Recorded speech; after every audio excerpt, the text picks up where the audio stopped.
Alongside Dr. Gautam, we have our respected co-chair, Dr. H. Jeevan Rao, who is an assistant professor at Amity Institute of Aerospace Engineering, Noida. The track for the current session, which is the session 7 of the technical sessions, the track is structural analysis, finite element method. I request everyone to please pay attention to instructions for technical session as follows. Presenters will have a total of 15 minutes, with 10 minutes dedicated to presentation itself, followed by 5 minutes for question and answer session. At the 8-minute mark, a warning bell will ring to indicate that you have 2 minutes remaining for your presentation. Before we start the technical presentations, I request our honorable session chair, sir, to please share a few words of wisdom with us and initiate the session. Thank you, sir. Thank you for giving me this opportunity to chair the session. So without saying much, I'll just say that this is a very important subject, structural analysis and finite element method, and I hope the audience will benefit a lot from the papers which will be presented. So without further ado, we'll just proceed with the session. Thank you for the words, sir. Now we'd like to introduce the first paper of this session. The first paper is the paper ID 5 with the paper title Analytical Model of Super Gear Tooth Crack for Evaluation the Effect of Crack Propagation Angle on Vibration Response, which is presented by Ami R. Barot.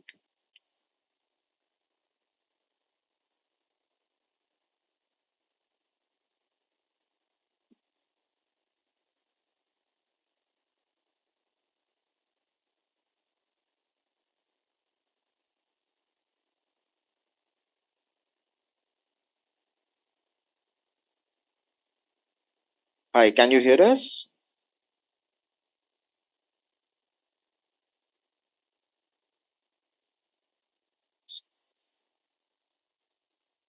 Excuse me, ma'am, can you hear us? Yes. Okay. Yes. Am I audible? Yes, ma'am, you're audible. Just to reiterate the rules, we just want to inform you that the total time for the presentation is 15 minutes, in which 10 minutes will be dedicated to the presentation itself and 5 minutes will be for question and answer session. Also, at the 8-minute mark, one bell will go off, which is just to remind you that you have 2 minutes remaining for the presentation. And you can start whenever you are comfortable. Thank you. Okay, sir.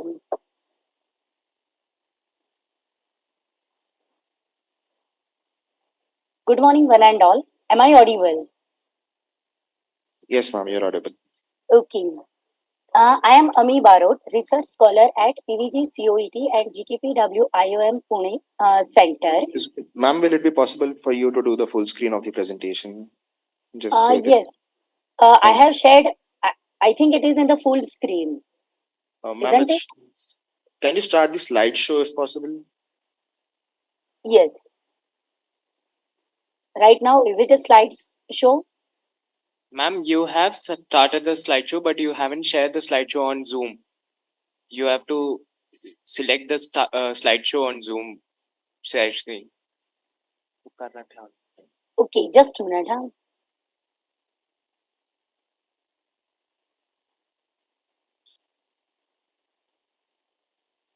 Yes, I think right now it's a full Yes, screen. ma'am. Thank you, ma'am. Sorry for the inconvenience. Okay.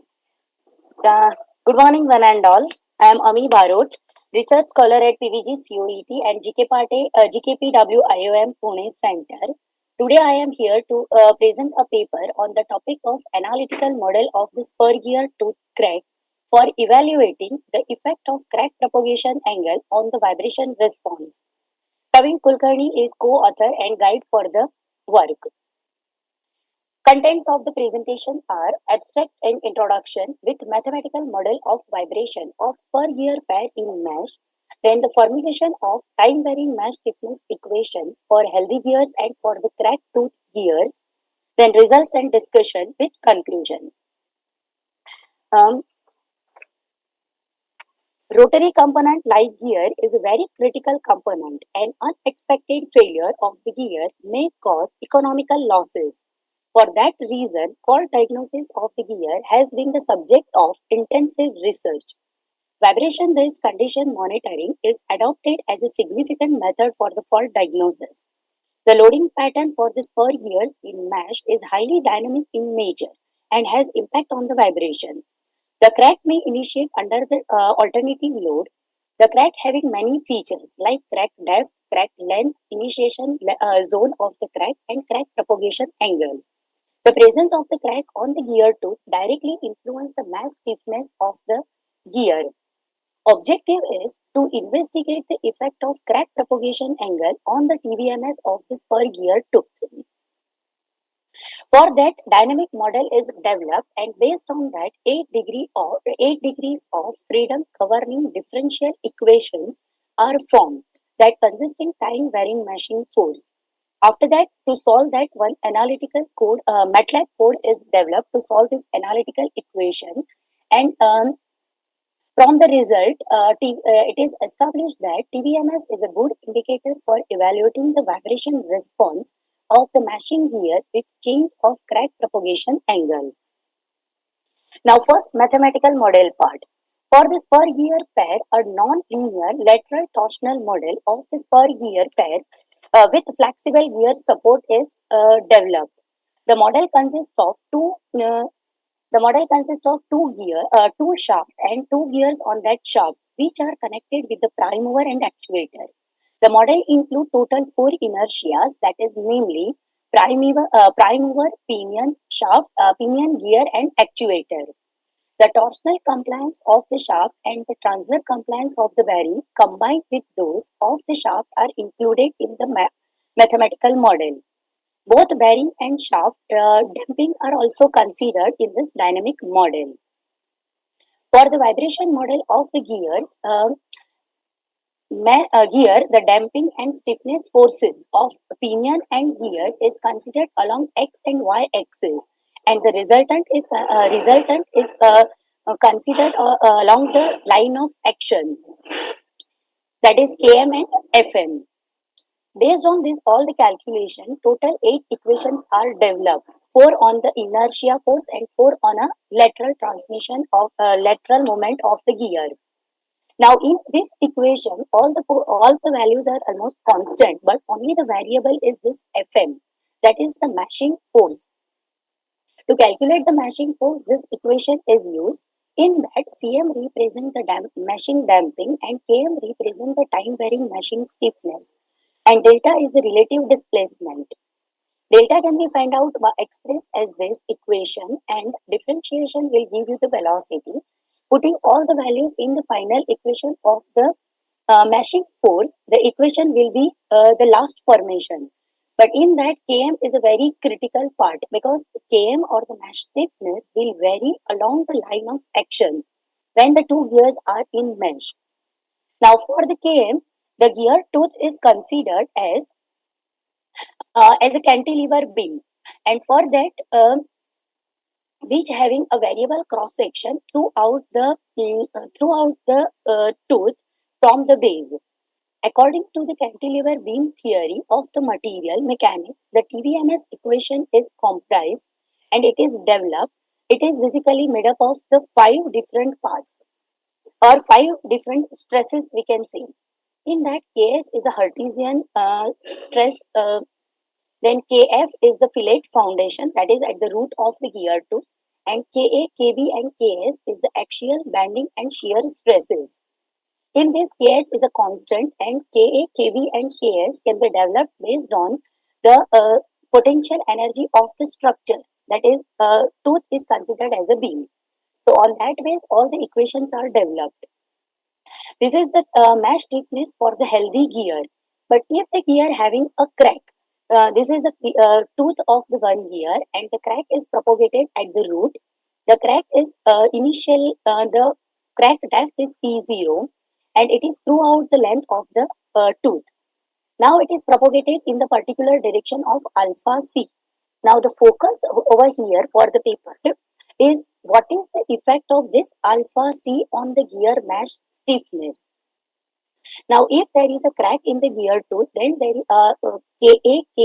KF, and KH will remain constant. But there is a change in KB and KS. and that is because of the change in the inertia and area, mass moment of inertia and area cross section area, that is change in the crack tooth.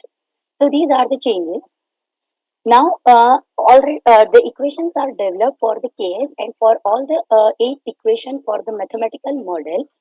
MATLAB code is developed to solve the program, and remaining are the results. Now, to run the MATLAB code, some parameters are considered with the magnitude. This is as per the experimental setup calculations.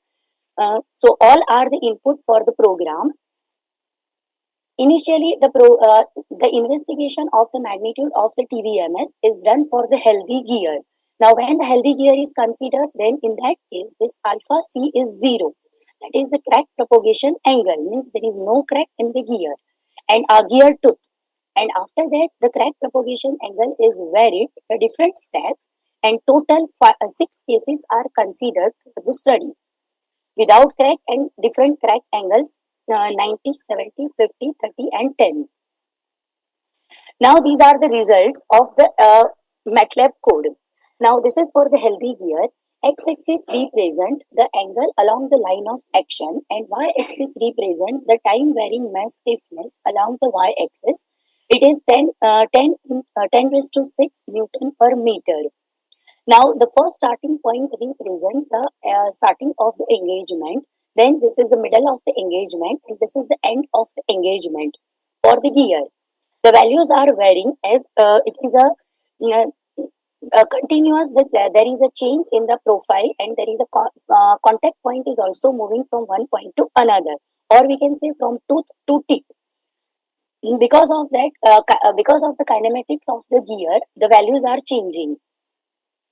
Similarly, but you have 2 minutes remaining. okay, then the similar way, all the results are derived for all the different cases. And here, to get the more effective idea, it is represented in a tabulated form. So from this, we can say that this is at the starting, middle and end of the engagement, and the values are, it is 4078 for the healthy gear, but for the 30-degree crack propagation, it is 4073 lakhs. So the values are very very. There is a reduction in the TVMS values if the angle is smaller. So there is an effect on the TVMS due to the crack propagation angle. This is a comparison of that. So for the lower values of the crack propagation angle, magnitude of the TVMS is high. As the angle increases, there is a drop in a TVMS value. This indicates that drop in a TVMS value means higher value of the crack propagation is associated with the reduced load support. Higher value drop in TVMS means support is less. So if the crack is at 90 degree, then the crack propagates towards the tooth thickness, and if it is 10 degree, then it is towards the ream. So ream having a most massive material, so it will give you reduction in the support is less in the case of ream. Time varying mass stiffness is important for the gear pair in mesh. Change in the TVMS value is directly reflect the fault in gears. Severity in the crack and effect of the crack parameter is represented by change in TVMS value. TVMS is a very good indicator when we consider the development of the fault diagnosis of the gear with the crack. Variation in the crack propagates have a marked impact on the TVMS, and this finding of the current work is extended for evaluating the remaining useful life of the gear tooth. With regard with changes in the or variation in the crack propagation angle. Sorry to interrupt, ma'am, but the presentation Thank time. you. Thank you for the presentation. Now we'll open the stage to questions. Yeah. So anybody who has any question? No. I'd like to ask few questions. Okay, sir. So it was nice presentation, and Thank you, I sir. would like to ask what you have presented. Is there some kind of validation of your observation with some experiment, some numerical something? Yes, sir. Actually, the validation is not done because the experimentation part is still going on. Right now, I am working on the mathematical model of the mathematical model of the gear fault. So, in that, first we have considered the crack in the gear, and then we want to find out the useful remaining useful life. For that, we have to acquire some signal from the gears, and from that we can evaluate whether there is what is the remaining life of the gear tooth. If the crack is propagated, suppose 25 degree, 50% or 100%, and the crack propagation angle is also having an impact.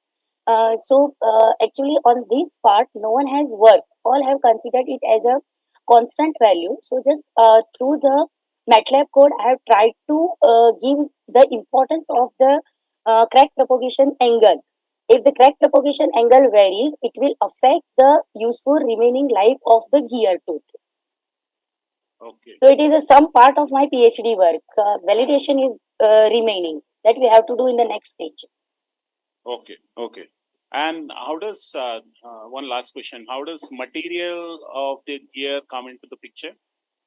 Here for the different material, if we consider the characteristic of the material, so exactly I don't know what is the impact of the material, but depending upon the different material inherent property, the crack propagation angle varies. It is from 90 degree to 10 degrees, and basically it is because most probably because of the wear resistance of the material. So if we change the material, obviously this crack propagation angle can move from vary in a different angles. But for that, I have not done any type of work. Here we have considered the fix or material is the same, and it is MS material. EN18 gear is used for the experimentation. So, anybody who has question? Madam, it is a very good presentation, but I would like to know there are many models which are available on this, but how means what is the novelty or what is the extensive parameters you want to pull out? Yes, actually, sir, I have published one paper that is on the dynamic analysis of the effect of progressive crack. Whatever the effect of the progressive crack on the gear and variation of in the center distance. So when I have referred the number of papers at that time, this crack propagation angle is one of the important parameter. But in all the paper, the researchers have assumed it as a constant value. In some paper, they have considered 70 degree. In some paper, they have considered 35 degree. So when I have developed a MATLAB code, I realized that there is one parameter that we have to give as an input. So just I have tried if we change the value of alpha c, whether there is a change in the values of the TVMS or not. And these are the outcome of that, you can say, gap in the research paper. Okay, madam. Thank you. Good work. Thank you. Thank you, sir. Thank you for the wonderful presentation. Thank you, sir. Now we'd like to invite the next paper. The next up is paper ID 75, comparative study of natural frequency of C141A L airfoil wing and cantilever beam, simulation and experimental investigation. And the presenter is Sarthik Trikha. Sarthik.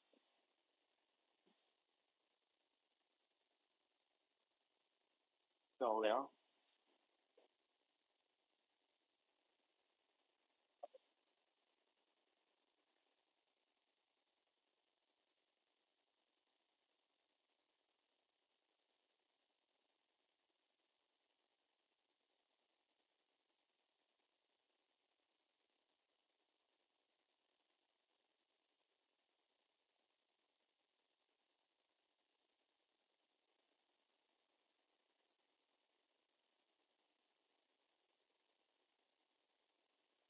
Hello. Good morning, everyone. Voice clear? Okay. So I'll be presenting on the comparative study of aerofoil wing and cantilever beam.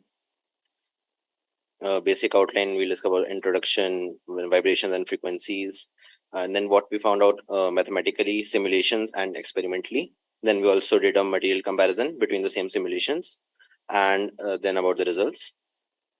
So basic flow of the paper. So basically, we compared the wing of C-141 Lockheed aircraft to that of a cantilever beam, because if we see, both cantilever beam and a wing have 1 point fixed and 1 point free, so we can do a basic comparison in them both. And in the paper, we first did this mathematically for a cantilever beam, and then we did simulations and experiments for both the beam and the wing, so to see if there are any errors or like what are the differences. Now, vibrations and frequencies. What are vibrations? So basically, anything that oscillates can be referred to as a vibration. So SHM, simple harmonic motion, or even sound are vibrations. But mechanically speaking, we only consider like forced and free vibrations. We have two parts: force and free vibration. Force vibration is any vibration in which external force is applied, and free vibrations are vibrations occurring naturally. And natural frequencies are just the frequencies of those free vibrations. We'll see why are they important. Mode shapes are the shapes that occur during these vibrations, and like mode one, if there is a mode one, then there we'll have two nodes, and the nodes are the points where the least vibration occurs. So, and then resonance. We know that like resonance is when the frequencies are same, then the frequencies tend to add up and the amplitude increases. So that's why we need to measure the vibration, so that we could change the natural frequencies of them, so that the vibrations don't add up. And that's it. Now for the cantilever beam, we first did the mathematical formulations. Wait.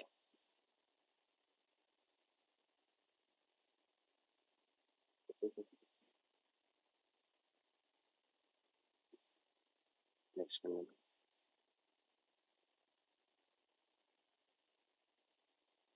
Not be displayed.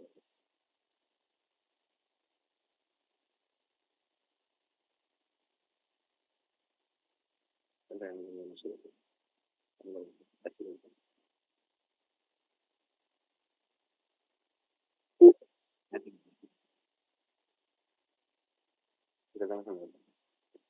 no.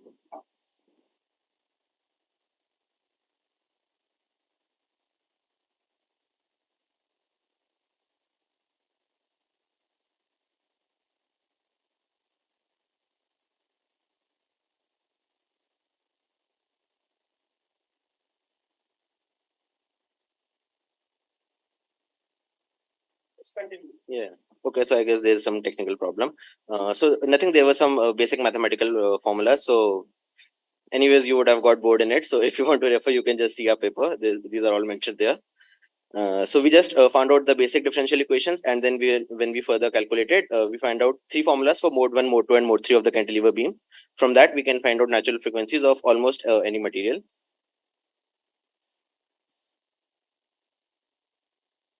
Yeah. Now the simulation part. So for the simulation, we took a 1:61th model of the wing, because we also have to present it experimentally, and it wouldn't be possible for the large wing to come here.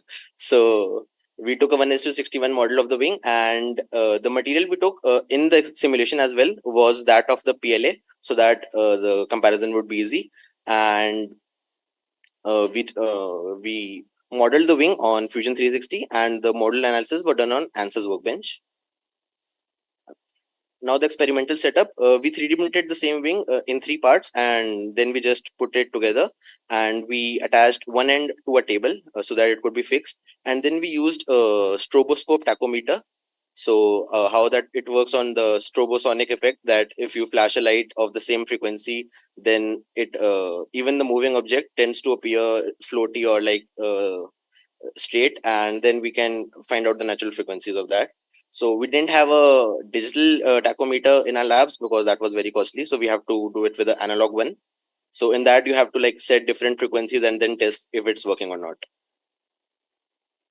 Another material comparison, we also like for the same simulation, we took two different materials, aluminum 6061 and carbon fiber, so that we could see that if any material difference can like effect on the vibrations. And I've written here aluminum is better, but like not necessarily. It totally depends on what are the in the flight testings and in the flight simulations, what are the natural frequencies we are getting there. Like if I just go to the results, okay, the pictures are not there. So when we compared, the aluminium had a higher natural frequency than carbon fiber. So that may look that it's not good, but the thing is, at higher, when the natural frequencies are higher, so the forced frequencies that occur are not that higher. So resonance effect, the resonance effect is tend to decrease. So you have to find that sweet spot, that is there, if the resonance is occurring or not, and like if the amplitude is increasing or not. So that was all from my side. And sorry that you can't see any pictures.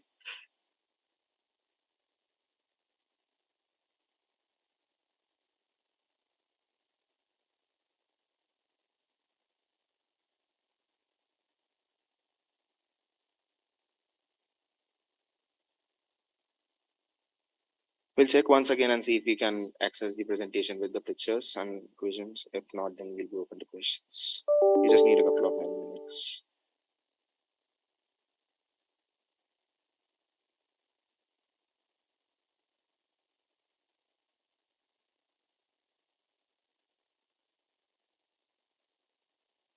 Okay, no? Okay, so these were.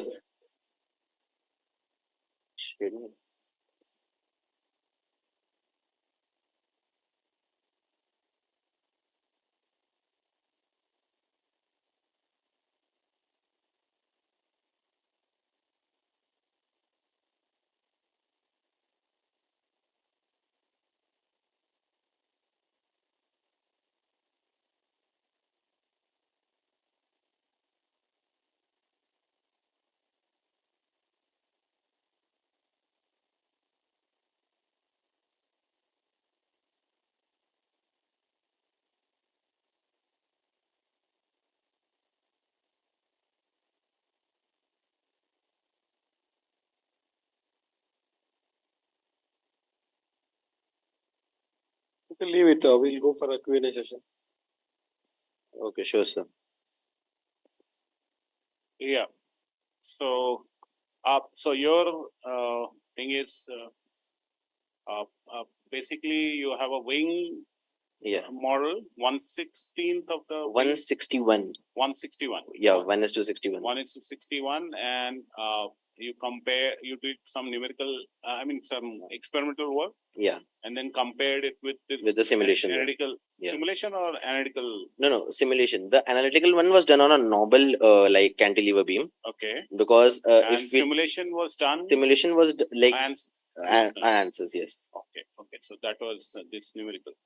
Yeah. So I could not get what was the objective. Okay, so the objective was to decrease the vibration. Like we have to see that how can we decrease the vibrations in the aircrafts or like in the wings, so that because with this particular wing, the Lockheed C-140 and C-141 was this issue of the vibrations, and also it caused a very decrease in the performance of the same aircraft. So we did this to see first we compare experimentally and through answers how much error is coming in the are they accurate or not. So that was around 10% error came, so they are kind of accurate. And then we did the material comparison to see if we change the material of the wing and keep it the same dimensions, does that affect. So if we could make the wing instead of aluminum of some different material, will this affect on the vibrational properties? So the original aircraft had aluminum wings? Yes, not completely, but major proportion. When was this aircraft? Is it still in service? No, it's not. It I think it flew in World War II or after that. It's not in use. Yeah. So why you took it right now? Because it's anyway not been flown. It was just we wanted to see that it could have been flown because the plane wasn't that bad, but due to some of the issues it didn't flew, right? So we wanted to see that if in the new planes, we by the material changing, we could if in the same plane the materials were different, so that it could be used right now also. Could It's have like been the used. academic study you wanted to do. You can say that. Okay. So I'll go to the audience. Audience, you have any questions? Or somebody online has any question? They can raise their hand and maybe. Do we have any questions, anyone? You can raise your hand in the Zoom meeting if you do. No. I believe we don't. Okay, whenever you are presenting the presentation, whatever you are delivering or whatever coming from your mouth, that should be very precise. Okay, before delivering anything, you should think and talk. Okay, you should not confuse the audience. That is first thing. And second thing, you told that decrease the vibration. What you have done to decrease the vibration is what is your cup of or a spoon of sugar to make that thing fruitful or sweet. Yeah, we just like change the materials and nothing else. We just like showed comparison between two materials, and like we're changing the materials, you could decrease it up to like 3 times. No, Sarthak, whenever we are doing something, there should be some purpose. That purpose should be fulfilled. Okay, but you have given a good attempt, but you should take a proper en route. Whenever we are doing a machine or routing a aircraft, we should take a proper en route, right? So, but you have done a good attempt. Sure, sir. I'll keep that. Okay. Okay. No, sir. I had one more colleague. He's standing here. Yeah, actually, yes. Sir. Actually, it should be everyone. Okay, I actually like asked one of my faculty members before this, but they said if you are presenting, it's like not a big issue to like write both names or not. If I'll just edit it up and like give it to him again for the I mean, usually during this presentation, whenever or everybody who has contributed to the work gets. Okay. Okay, sure, sir. My bad. I'll take. Okay, thank you. Thank you for the presentation, sir. Now we'll move on to the next paper. The next up is paper ID 74 with paper title Designing and Analysis of Mild Steel Landing Gear Struct for 3-ton Unmanned Aerial Vehicle, which is being presented by Vishal Thirumurugan from B.S. Abdur Rahman Crescent Institute of Science and Technology, Chennai. Good morning, all. Am I audible to you? Yes, sir, you're audible. Can you please turn on the camera and share your screen with us? Yeah, sure. Is it visible?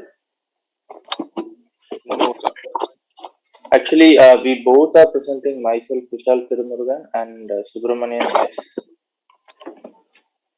That is And, okay, sir, but we need one of you to share your screens with the presentation itself. Yeah. I'll do that.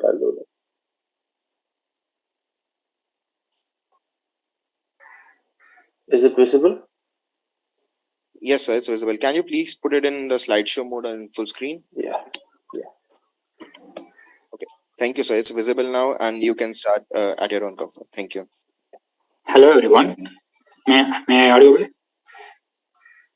Yes, sir, you're audible. Hello, everyone. Here we're going to talk about our project design of landing a strut for 3-ton UAV, which is done in CBRD and laboratory of DRDO. Next slide.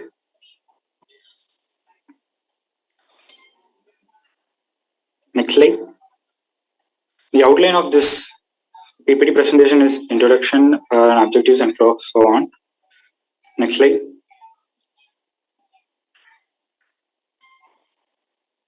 Before about the PPT presentation, first we have to understand what is the landing gear. The landing gear is a complex system consists of structural members, hydraulics, energy absorption components, brakes, and wheels and tires. It also have additional components which include steering devices and the rotating mechanism, which is useful for ground maneuvering operation too. Next slide. First, we have during the research gap we have go through the journals and the books which landing gear will be the most efficient for this type of landing, because the landing for a UAV it will be a hard landing, it will be a soft landing. The various of landing will differ depending on the runway. So we have designed a non-retardable landing gear which has a spring-leaf structure. The image shown in the right side is the Morning M20J, which is tricycle landing gear, and the nose landing will be a volumetric shock absorber. The tricycle landing gear, which has the more advantages than the other landing gear. This spring lift structure, which didn't have any hydraulics or other components which need a power supply. So we can use this for other subsystems too. Next slide. The objective of our project is to design the tricycle landing gear, which is a spring lift structure for the main landing gear, and to analyze to replace the retrievable landing gear. And the nose landing gear will be an volumetric shock absorber. We are another process of material selection, and after material selection we have gone through the stress analysis for various materials, and the deflection analysis are done. The image shown here is the predator with the tricycle landing gear. Next slide.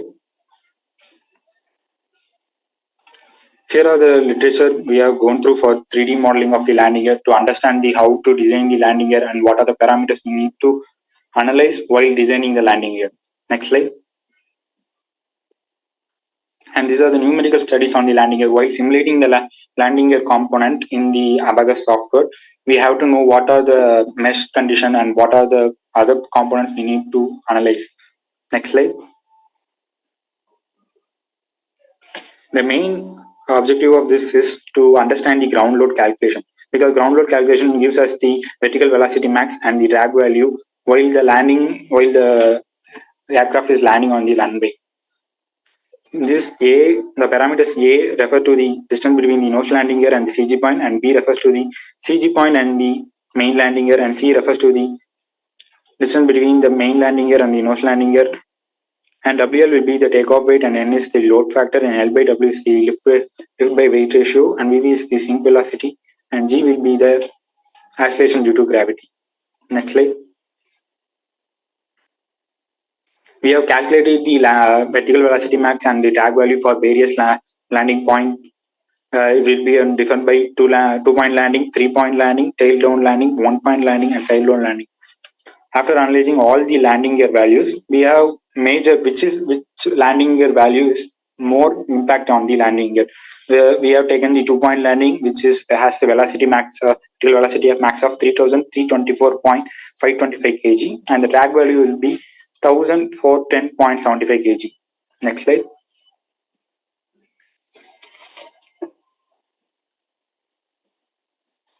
Yes, these are the designs we have considered for our modeling. The model one is the simple start, and the dimensions are shown next. And the model 2 represents a simple start, arc-shaped start with a connecting rods, and the dimensions also shown. And the third model is a start with arc-shaped rod. These three models were considered in order to simulate different models and attain different values and choose one which is really best from it. And before doing any analysis process in numerical studies, boundary condition, mesh type, material properties are required. The boundary condition for all three model is as follows. It is fixed at the top and a load of 32575.5 newtons acting. These were the maximum load was obtained from ground load calculation from the previous slides. And vertical load is acted on each side towards upwards. The elements for the mesh is C3D10E, which is a three-dimensional quadratic tetra element with 10 nodes, which is most convenient. And for a complex structure, we use this type of nodes, and the node is shown below. And the Young's modulus, Poisson's ratio, and yield strength of the materials we have used is shown here, which is mild steel and aluminum.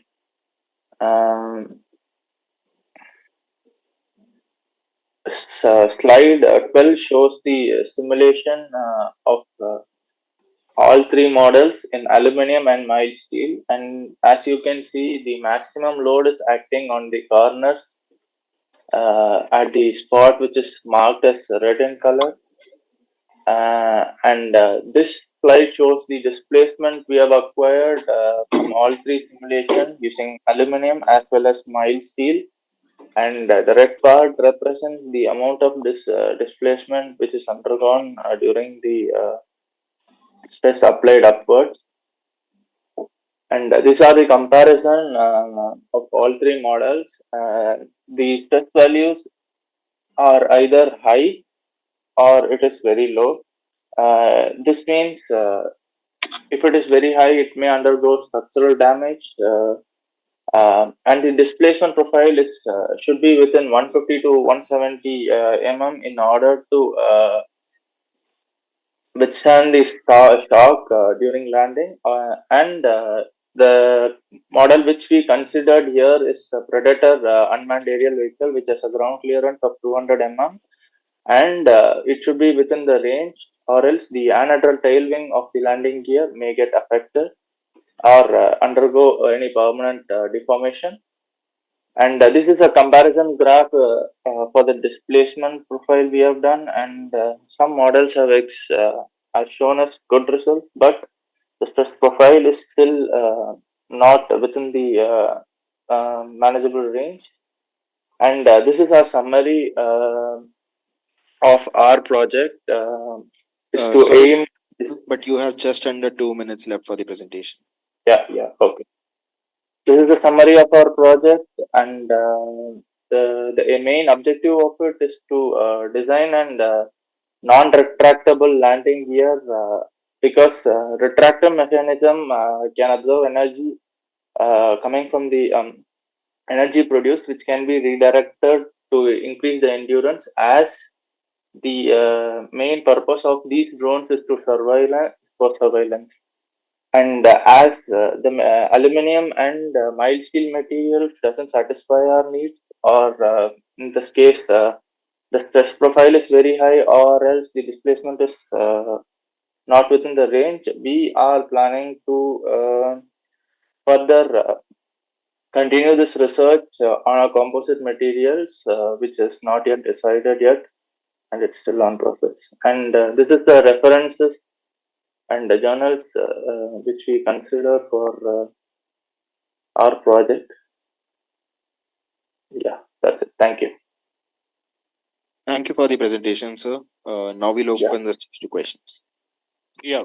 So the floor is open for question. Any question from the audience?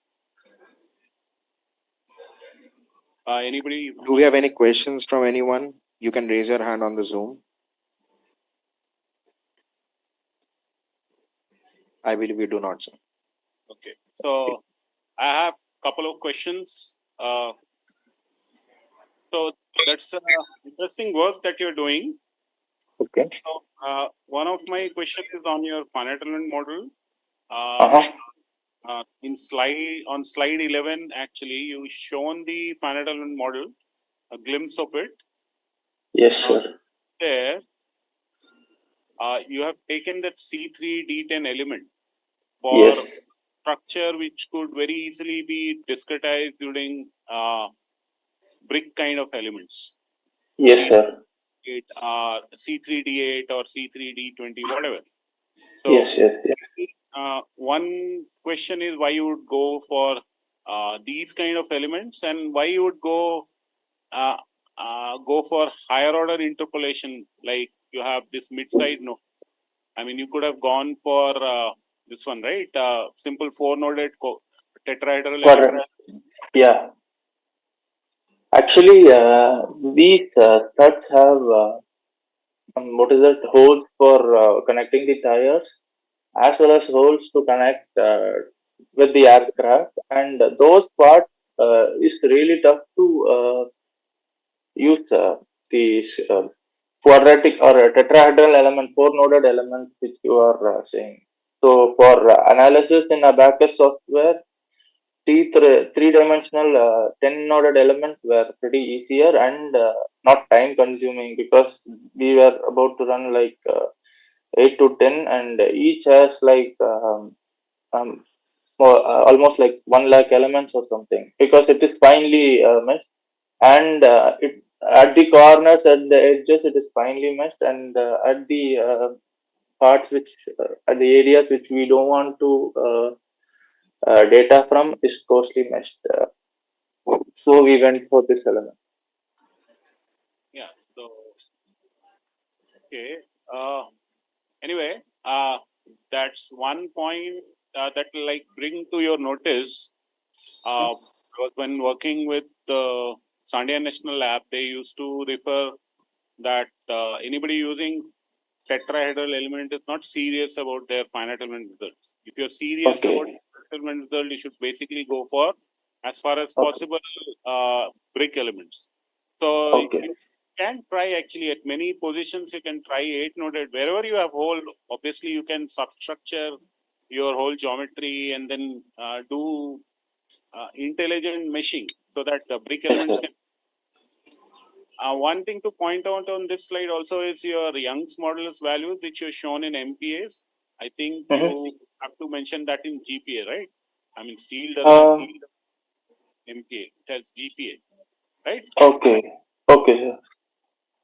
Right, and then you Okay. consider yield strength, right? Yes, sir. You expected your stress at some points to reach above this yield value. Yes, sir. Actually. So, did you consider then plastic deformation into your simulations, or was it totally No, sir. Elastic, only elastic. only elastic? Because then once if the stress goes above the elastic, I mean this yield value, definitely Yes, you sir. can, I mean because you are using software, it's easy to just incorporate I mean plastic, I mean analysis into the picture. I mean taking that into consideration is much more easier because you're not coding, you're using software. Right? Yes, So sir. why in aluminum there are a lot of this material models are available. Maybe in the software Okay. you have just a parameter. Aluminum, you need to be a little bit cautious about what kind of aluminum you are using. I mean, there are Okay. aluminum alloys, no? So Yes, be sir. bit. Actually, for the further research, we are considering aluminum alloys as well as some composites. And one final question, I mean, why you like to go for static analysis in a case where, I mean, the structure itself has to be used in dynamic application? I mean, landing is Actually, not a static event; it's a dynamic mhm. event. Yes. I've noticed that, and we did not have the amount of time to do that because these softwares are only available at the project we have done. We are actually undergrad students, final year students who done this project, and we have done it in DRDO, CVRD lab in Chennai, and there were only like a half a month to do this project, and dynamic simulations weren't possible within that limit. And we first wanted to try with static analysis. So in further research, we may also consider dynamic analysis in the sense um, the analysis which you refer. Thank you. Yeah. Yeah, not to consider as an aerospace guy, I can advise you and suggest you must do the dynamic analysis. Yes, sir. We Okay. actually understand. Yeah. Thank We'll you. correct it. Yeah. Thank you, sir. Thank you for the presentation, you. sir. You can Yeah. unshare your screen now, and we'll ask the next presenter to please present the paper. The next up is paper ID 77 with the paper title Physics Informed Neural Network for Adhesive Problems, which is being presented by Dubjyoti Nath from IIT Guwahati. Hello. Hello. So you're audible. Okay. So can you please share your presentation as I am well? sharing my screen.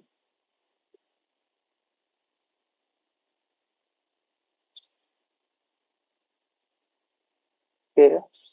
So will Is it my be screen visible? yes, sir. So will it be possible for you to start these slideshow mode and do it in full screen? Yes. Is it fine now? No, sir. I believe this is a presenter mode. Can you just start the normal slideshow? Well, normal slideshow. Yeah, I have started my slideshow in PowerPoint only. So could you please end it and go to the slideshow tab on the top? Okay, and I have ended it. On the right side of animation. Right side of animation slideshow, yes. You can tell him to. You could just uncheck the use presenter view. Yes, sir. Where is that? So yes, below the monitor. Hmm. This would take us. So the monitors tab, sir. So there's a Monitors tab. option to uncheck the use. Ah, So go right, sir. Go right. Yes, sir. okay. Is it fine now? Yes, sir. Please start the presentation. Okay, is it fine? So slideshow, sir.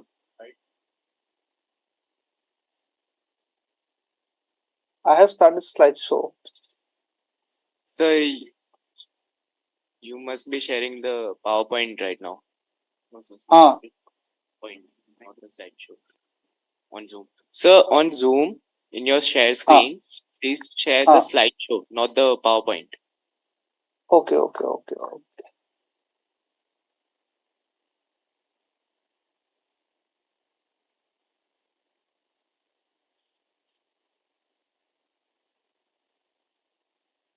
Con-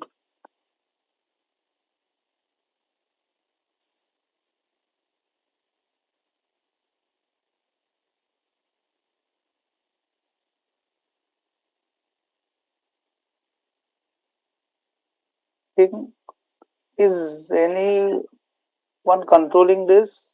Because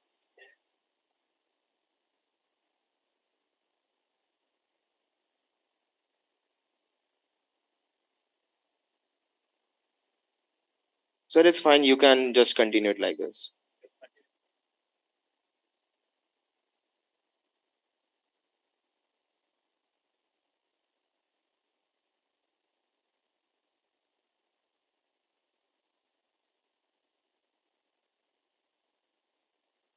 yeah, can I start?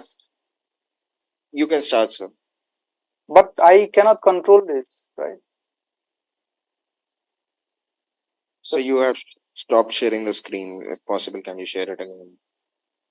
You have to open the Zoom and click on the share screen option. Share screen, screen one. Okay. I have started sharing my screen.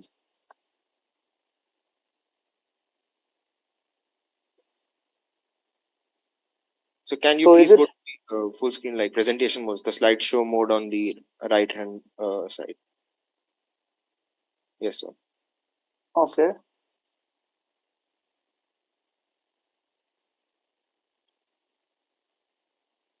But it's not starting. I see. Continue. So you can continue like this. You can just present it like this. It's fine.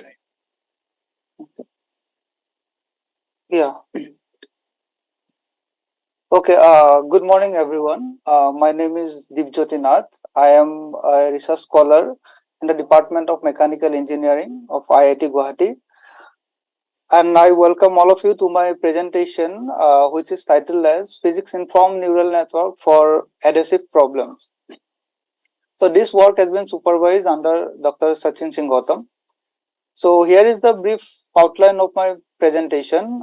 First, I will briefly introduce what is physics informed neural network. So using physics informed neural network, we have solved two problems in hyperelasticity. So those two problems will be discussed here.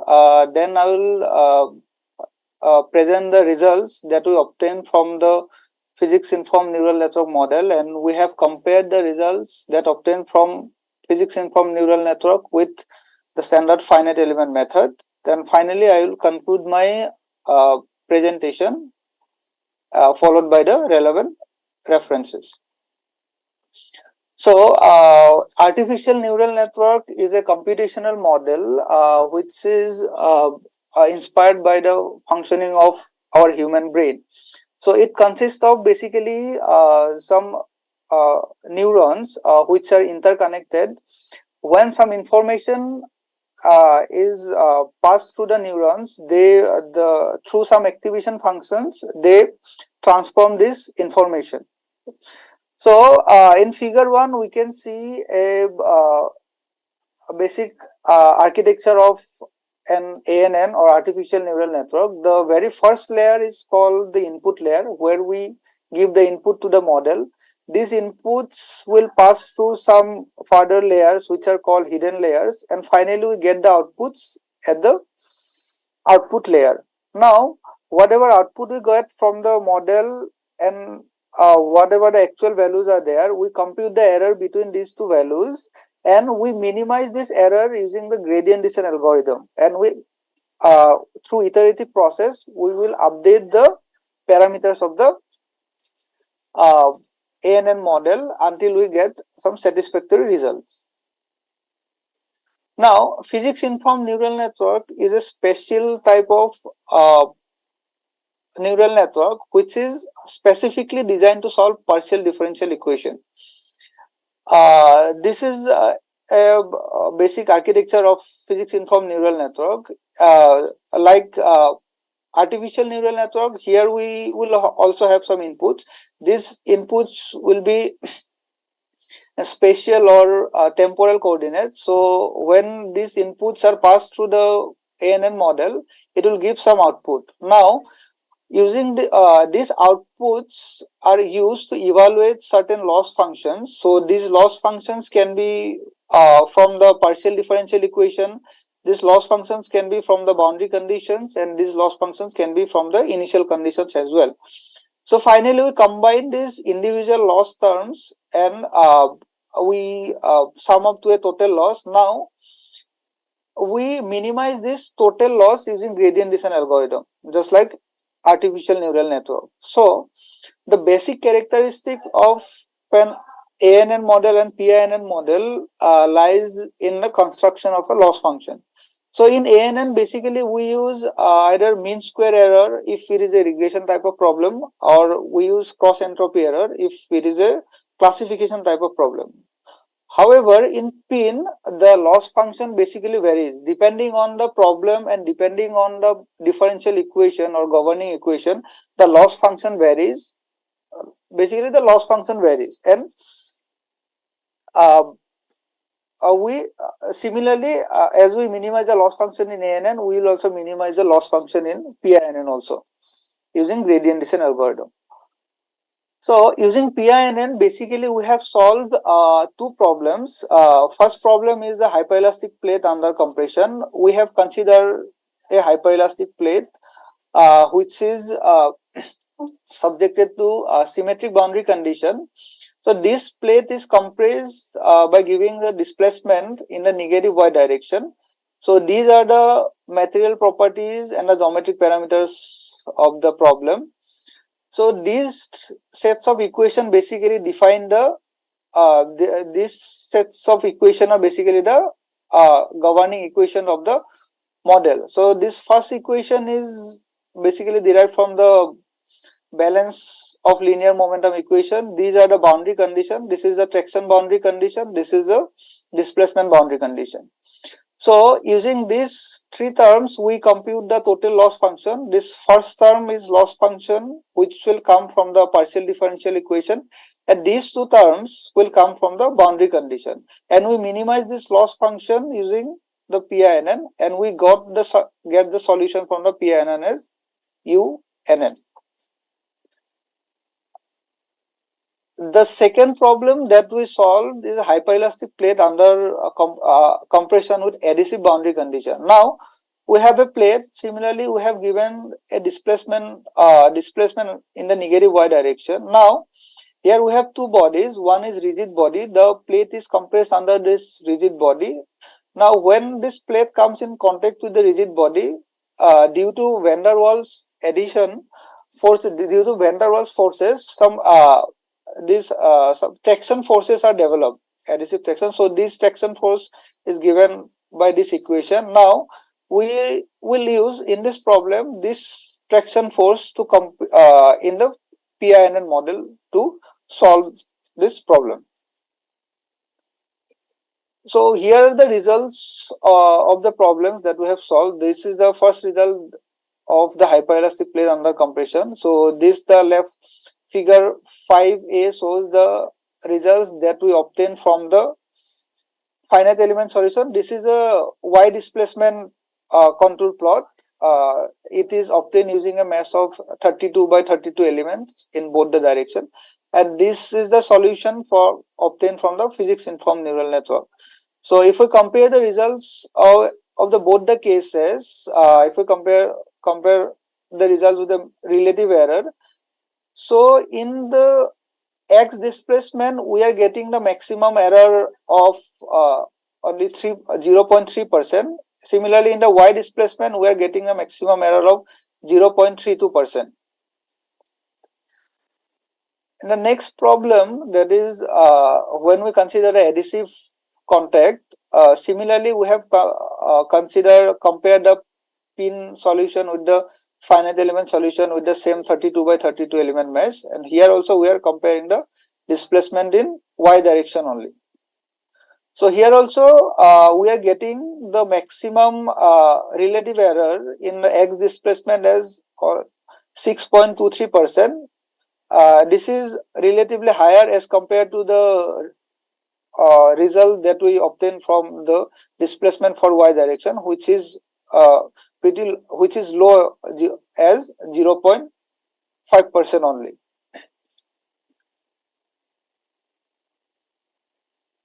Sorry to interrupt you. We have just under 2 minutes remaining for the presentation. Okay, it will be completed. Okay. So now, so in this work, basically we have explored the application of PINN to hyperelastic problem. We have extended this work to adhesion problem as well. The results that we obtain from the physics informed neural network are compared with the standard finite element results. So here the maximum error we have got is less than 7% when you compare the solution with the finite element method. So this is a feature of work that this PINN, basically we can use PINN to solve some real life adhesive problems as well. So these are the relevant references of this work, and thank you. Thank you for the presentation, sir. Now we'll open the stage to questions. Good presentation, Dibjoy. So, any questions? Thank you, sir. Any questions from audience? Online?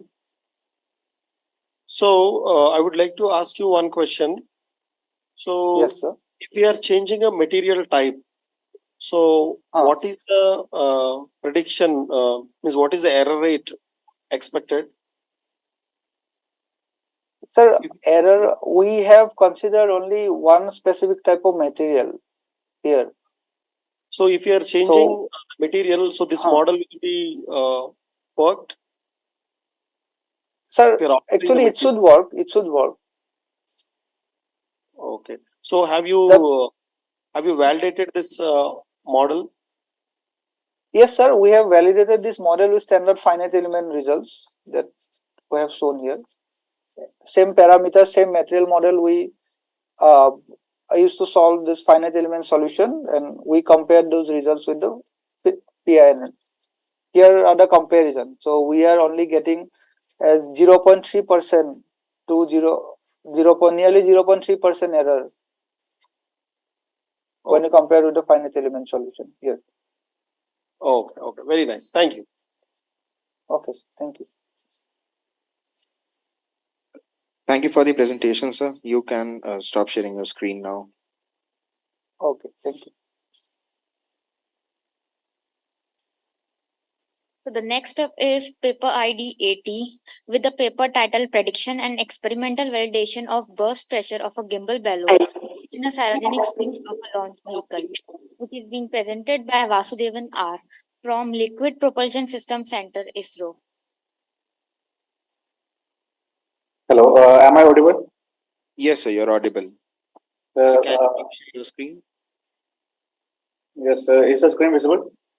Yes, sir, it's visible. Can you please put it in the slideshow mode in full screen? Okay, sir, it's visible now. So just to remind you of the timings, you have 10 minutes for the presentation with 5 minutes for question and answer session. And at the 8-minute bell, 8-minute mark, a bell will ring to remind you that 2 minutes are remaining for the presentation. Yeah, sure. You can start at your own convenience, sir. Thank you. So our paper is on prediction and experimental validation of burst pressure of a gimbal bellow used in cryogenic stage of a launch vehicle.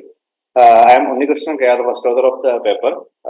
With me, Vasudevan sir, Korati Srinivas sir, and Ashraf sir, with together has prepared this paper. So going forward, the outline, the major things I will be covering is the configuration, the finite element model, the boundary conditions I considered, instrumentation, the prediction and comparison with the test results, and the conclusion. Going to the introduction, the gimbal bellows are used in the fuel and oxidizer feed systems in cryogenic stage to minimize the actuator load while gimbaling the engine.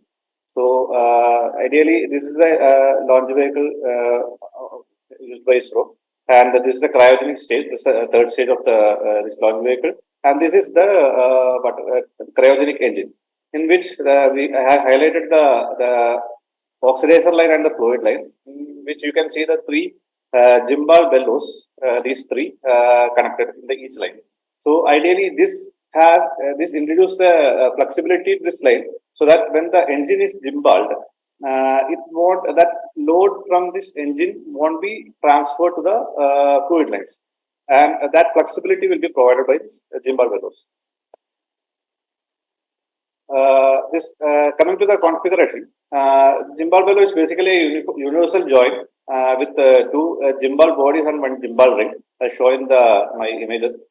This is the actual model of a gimbal bellow, and this is the two gimbal bodies which is connected with a universal joint with a gimbal ring, and which is connected using the pins and washers in all the four directions, all the four areas. And inside that, there's a bellow. You can see here, which will facilitate the fluid flow through the gimbal duct. And this closure is just for a testing purpose or analysis purpose. And here, this is a planted joint which can be used for connecting with the fluid lines. Coming to the FE model, we used finite element software ANSYS Workbench for modeling this problem. And linear 2D solid elements are used to model the body, ring, and closure. I'll show in the photos. This gimbal body, gimbal ring, pin, washer, and closures. But the gimbal bellow, which is used for this pressurization, continuous pressurization, that's model using shell elements.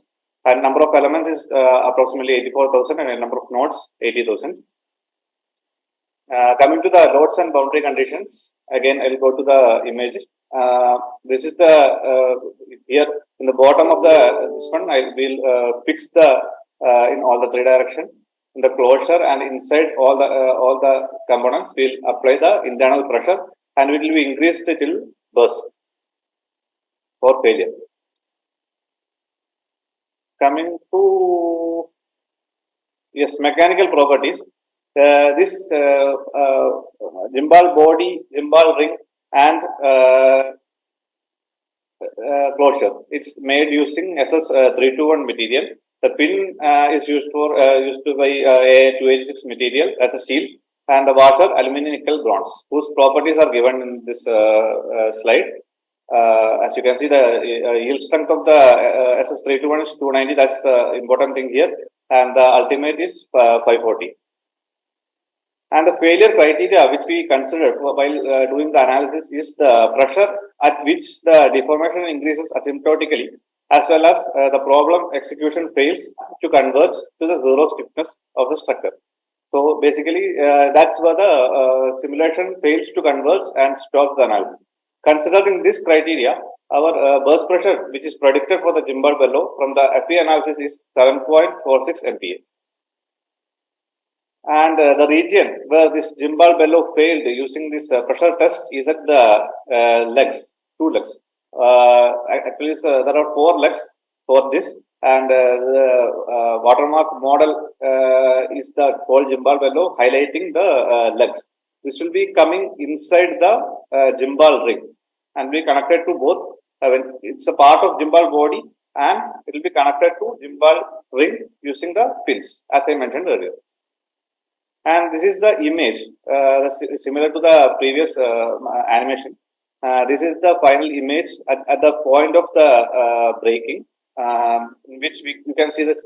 This is the plastic strain deformation, a plastic strain plot, in which you can see where the plastic strain is coming as maximum. It will be starting at this end. This will be like our normal tearing mode, and will be propagated to the whole this one, and will be broke in this plane. So that's what highlighted here. Coming to the instrumentation, we used we measured the deformation in 8 locations, in 4 axial and 4 radial deformation, and the strains were measured in 8 locations, 4 axial and 4 3-element strain process. This 3-element strain process basically is measuring the strain in 3 different directions, as shown in the SG1, SG4 here. And D1A, DA2 are the axial deformation, R1, R2, R3, R4 are the radial deformation, and A1, A2, A3. That's the 2 different gimbal legs. We'll be measuring the axial strains. It's just whatever I mentioned. And from the analysis, the maximum deformation at the burst condition is coming for the different strain gauge readings, deformation LVDT readings are shown here, and strain predictions are also shown here. So basically, from this deformation plot, this is a true scale plot. It's not an exaggerated one. So what we can see is all our axial deformations are taken from in this ring top region, as I shown in the previous figure.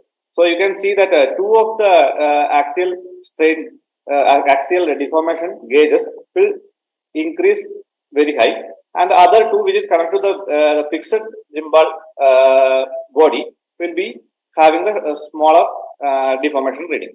And similar way, in the radial condition also, 2 will be coming as the inside. Because of the bending of this gimbal ring, 2 of the deformation, radial deformation will be in the negative direction, and the 2 will be in the positive direction. So that's what from this figure.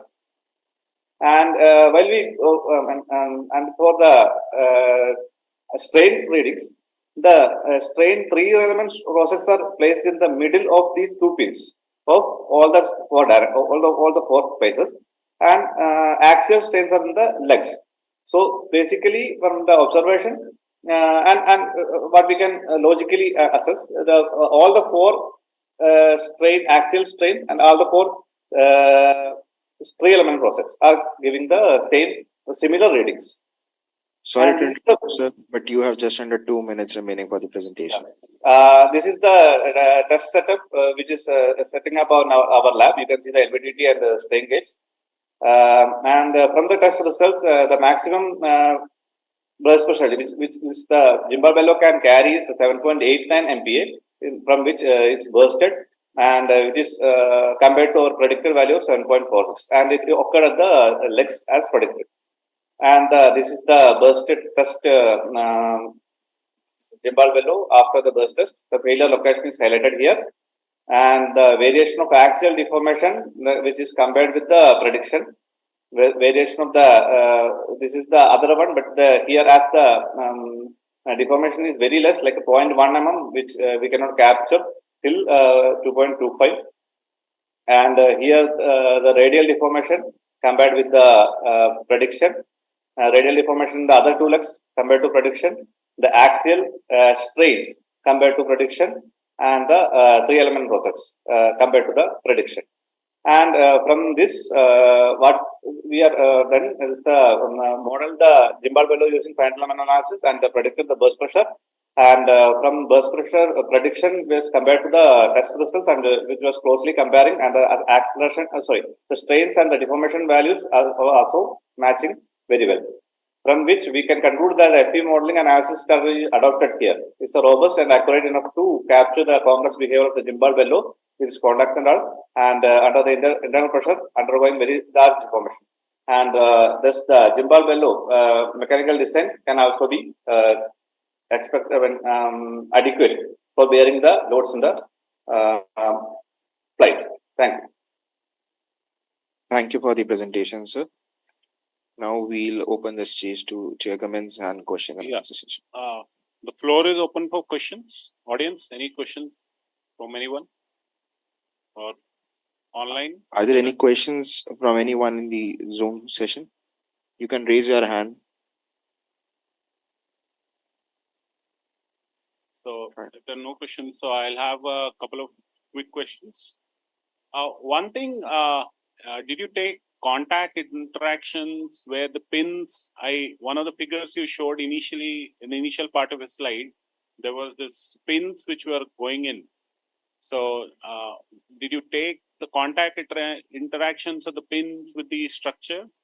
Or yes, sir. Okay, so contact model. Yes, yes. I'll just go to the figure. So can you please share your screen as well? The screen sharing has stopped. Just is it visible now?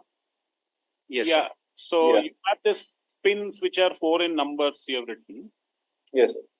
So this this pin, the contact of this pin with the your lugs and then gimbal body and all. Did you take that into consideration? Yes, sir. This is like this in the real structure. The pin will be seated in this groove and will be welded to the gimbal ring, and it will be just going through the gimbal ring. This cord, gimbal ring and a gimbal body through this cord. So in my model, I have connected this edge of this element, this edge of the edge node of this pin with this ring. I have given a bonded contact, and all other contacts are given the friction contact with the assuming the friction coefficient of 0.1. Okay, and there was towards the end when you were showing result, there was when the pressure increased, you had difference between your predicted, I mean the FE results and the test results, right? Yes. So like the next slide, for example, you had next slide also, you had this the pressure increase, your test result showed that the axial deformation dropped, but your prediction, probably prediction by prediction, you mean the FE results, right? Yes. So why this is happening? I mean, even if two cases are here, 2 points are here.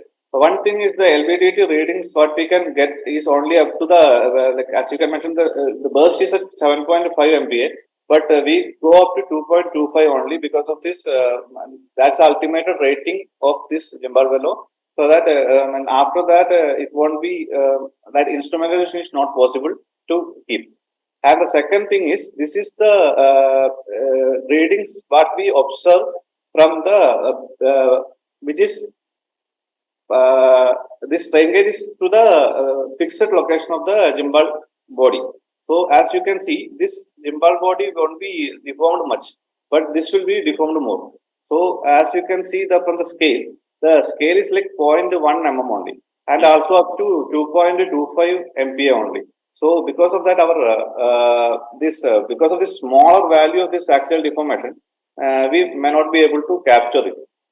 If we use like some new technique like DIC or something, which can get up to burst readings, maybe in future this will, maybe in the higher pressure, it will come back to our prediction. That's what I expect, because this is small value, we can't compare it properly. Yeah. The other thing is, did you take into account the material degradation that happens once the plastic deformation starts? So these are right. There's some.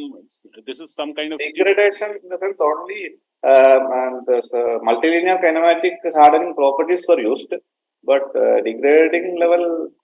Degrading in the sense, once the plastic deformation starts, you have damage.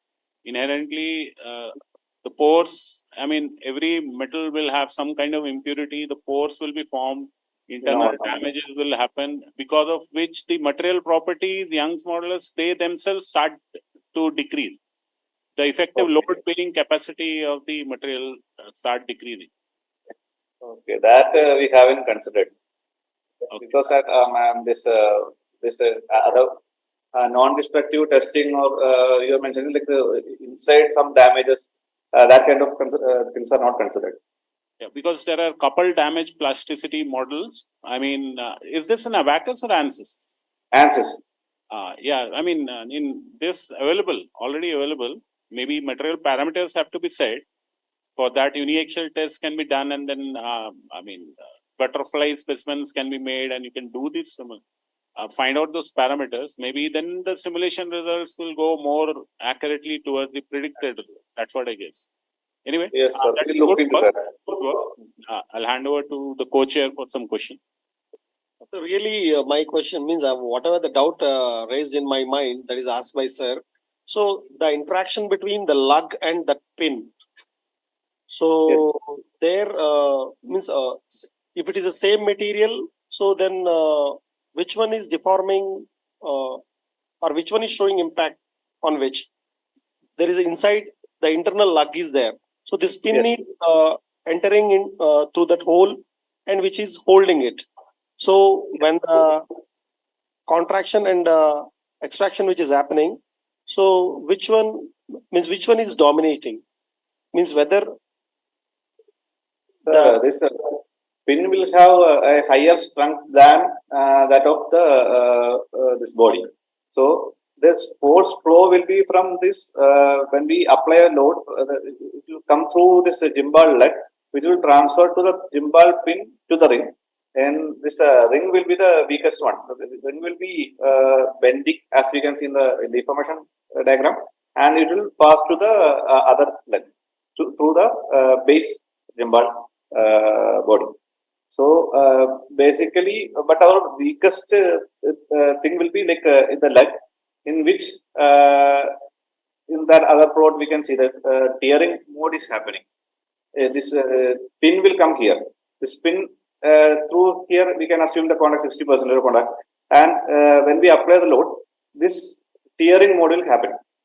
So likewise, this is breaking here. Okay, sir. Really, it's a very good work. Thank you. Thank you, sir. Thanks. Thank you for the amazing presentation, sir. You can stop sharing your screen now. Yeah, thank you. So the next step is paper ID 84 with the paper title Experimental, Theoretical and Numerical Study of Aluminum 6061 Polyurethane Foam Sandwich Composite for Space Ground System and Structure. And the presenter are Manish Sharma from Satish Dhawan Space Center. Good morning, everybody. Respected sir. Sir, is my presentation visible? Yes, sir, it is. Yes, sir. So I'm going to start. So, sir, actually, we are working in launchpad systems. So, for Gaganyaan systems, we needed to explore lots of materials for ground systems, eventually landing up to aluminum puff sandwich structure. So, I'll be briefing everything now. So, my outline will be this: introduction, literature, objectives, theoretical modeling, experimental methodology, computational result, and conclusions. So first of all, introduction. Composite is any material which is a combination of two different types of material for the intended properties of that induced into two. So we have taken aluminum polyurethane foam for use in ground on ground stations infrastructure. For example, final stage preparation facilities for astronauts and high cost equipment storages and portable other portable types of rooms. For that, we have done an extensive literature study over how these structures are used in domestic side and how other structures are being used. For example, use of polyurethane in domestic structures and cement and other sandwich structures. Some of the papers were studied and some of them were modeled also. So my objective was to find a particular property of aluminum puff, like grade of aluminum and other things, so that it can suit the very dynamic environment of launch pad, like a heat flux of approximately 4.4 watt per centimeter square, the vibrations, the wind loads, and other things, because it's going to be a permanent structure there. So for that, first we did a theoretical modeling of composite, in which the 4-point bending test was modeled theoretically.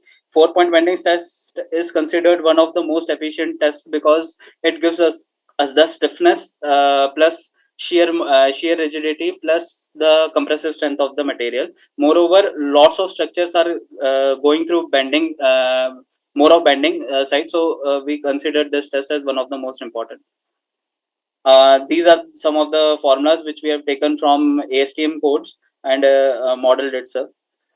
After that, for experiment, these are the properties: aluminium 6061, low density polyurethane foam, and epoxy based adhesive. The all are having special properties. For example, polyurethane foam which we are using is UL94 V0 class. It is a flame retardant and flame proof polyurethane foam, and epoxy adhesive is high temperature grade araldite, acid 106. So these properties are mentioned. So here was our experimental methodology. Actually, 3 tests were conducted. We kept 1 hour panel with lots of sensors over it, like temperature sensor, heat flux sensors, and during a static test of S139 motor, we kept it at a distance of 30.9 meter, just in the exit area of the nozzle, and found like how our sensor data is coming. Second methodology was on the launch pad itself. When the vehicle is having a lift off, at that time we placed our panel, as you can see in the photograph, assembled some of our sensors, and found like how the temperature, overpressure, and thermal results are varying. For our computational domain, first we have to, before selecting the material, we have to model it. So we used ANSYS composite pre-post for sandwich composite modeling. Then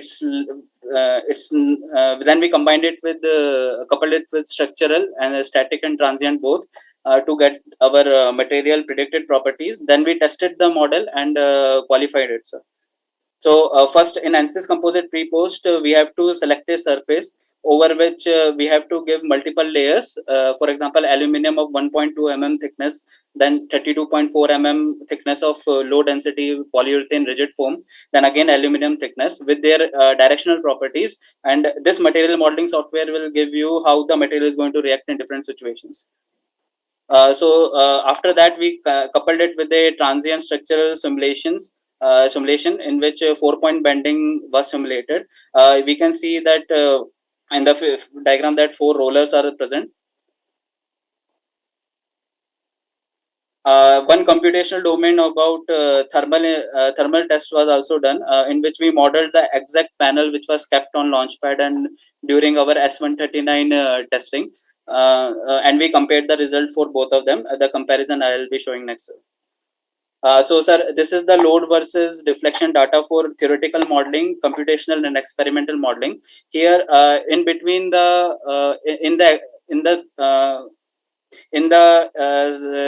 transient modeling, we have given displacement of 0.2 mm per minute, which is standardized by ASTM, and we have extracted the load result with respect to the displacement. This load result with respect to displacement was compared with the average of the 4 specimen which we have tested, and it was compared with respect to the theoretical modeling, and all are coming well within the error limits. And this software is basically used for predicting the properties, so we are able to model that too.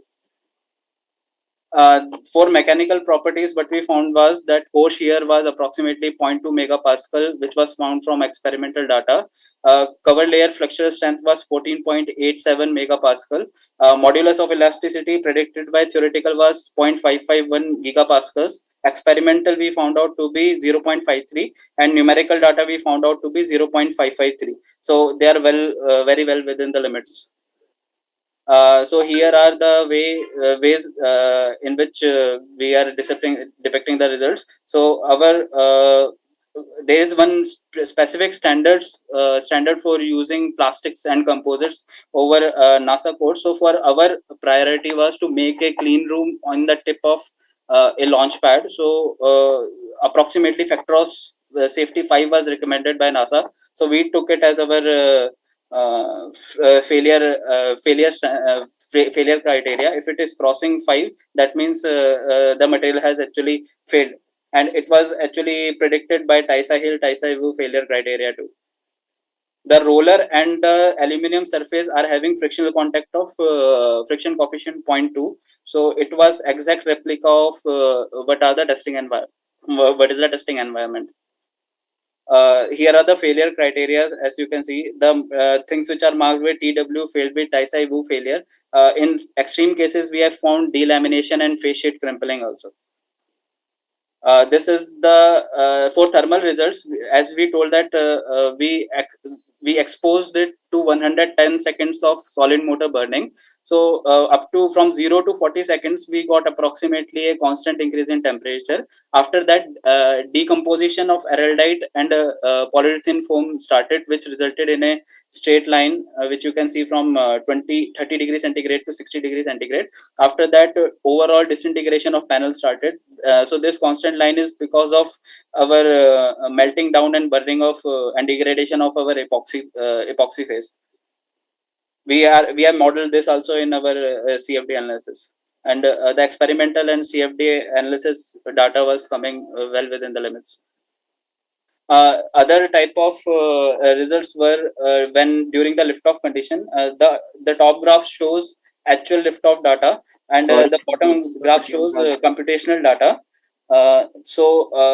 With respect to time and exposure of the panel, they were coming well within limits. Sorry to interrupt, sir, but you have just under 2 minutes remaining for the presentation. Okay, sir. Just last result thing. And third was our second comparison, in which temperature and this was during our Chandrayaan 3 mission. We compared, because same vehicle will be used, so we compared this data so that and modeled it so that it can be used for further simulation to build any type of structure. So conclusion future study is first of all, the ability of ANSYS pre-post for different type of layered composites. We have tried it with CFRP also, but because of some cost reasons, we have come down to aluminum puff. We can model it, predict the exact result, even thermal vibration to any transient type of structure. Moreover, what type of failures are predominant in composites when they are made for structures can be studied, and aluminum puff different intensity of heat flux can be studied. Future scope of making polyurethane foam flame proof using aluminum hydroxide was also studied, sir. Okay, thank you, sir. Thank you for the presentation, sir. Now we'll open the stage to questions and your comments. Any questions from audience? Do we have any questions from audience on Zoom? You can raise your hand if you do. So, okay, it's a good presentation and good work. So, the experimental work, have you compared? Yes, sir. Experimental results we have compared. The data which I have shown actually is of actual launch vehicle, sir. And we have first we modeled the material, then we put that thing on launch vehicle after manufacturing, and then we compared both the results, and both were coming common. We tried to make a mathematical model rather than just comparing ANSYS results. Okay. So means the results are quite resembling. So yes, the results are quite resembling. Luckily, we were having past data also, so we simulated it with respect to past GSLV and PSLV flights too. And other modeling softwares are also there, like vibration, acoustics were also present. So when you are changing the matrix material, so is there any significant change you are observing? Yes, sir. We are actually observing very significant change. Whenever we are going towards any change, from phase sheet to core, if we are changing anything, as composites have a property of taking the properties of their individual component, the flexural rigidity is the first thing which changes. And in launch pads, having lots of cantilever structure, sagging is one of the major problems. So yes, what you predicted is correct, sir. So sliding wear behavior, have you studied? Which behavior, sir? Sliding wear behavior. Sliding wear, sir, I don't think so. I've studied, sir. Okay. Thank you. It's a good presentation. Thank you very much, sir.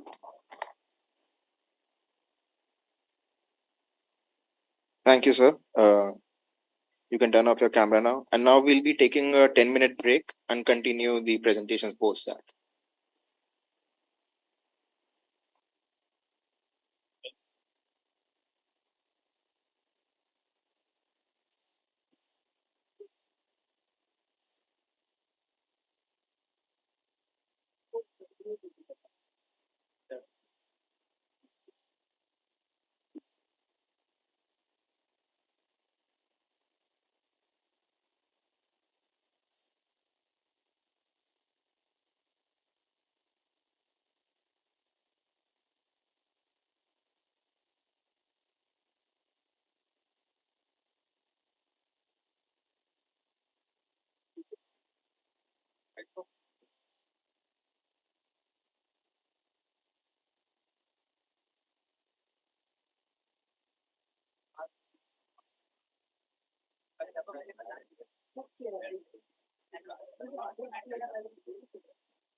Ready?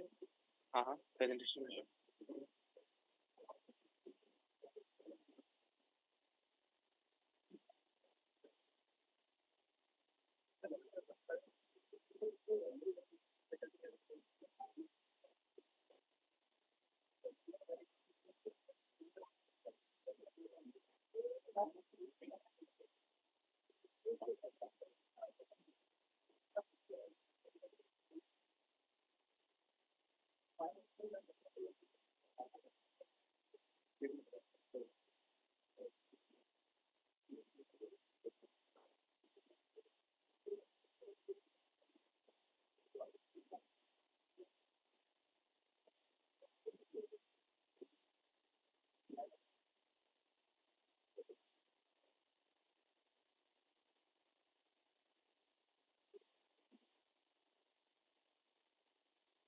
We'll start with the sessions again. So we'll invite our next paper.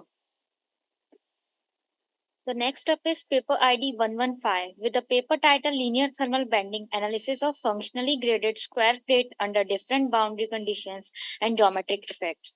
The presenter is Smruti Ranjan Sahu from IIT Kharagpur.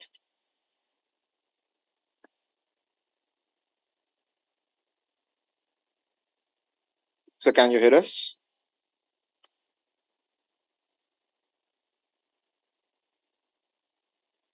Excuse me, sir. So you're not audible. Can you please unmute yourself?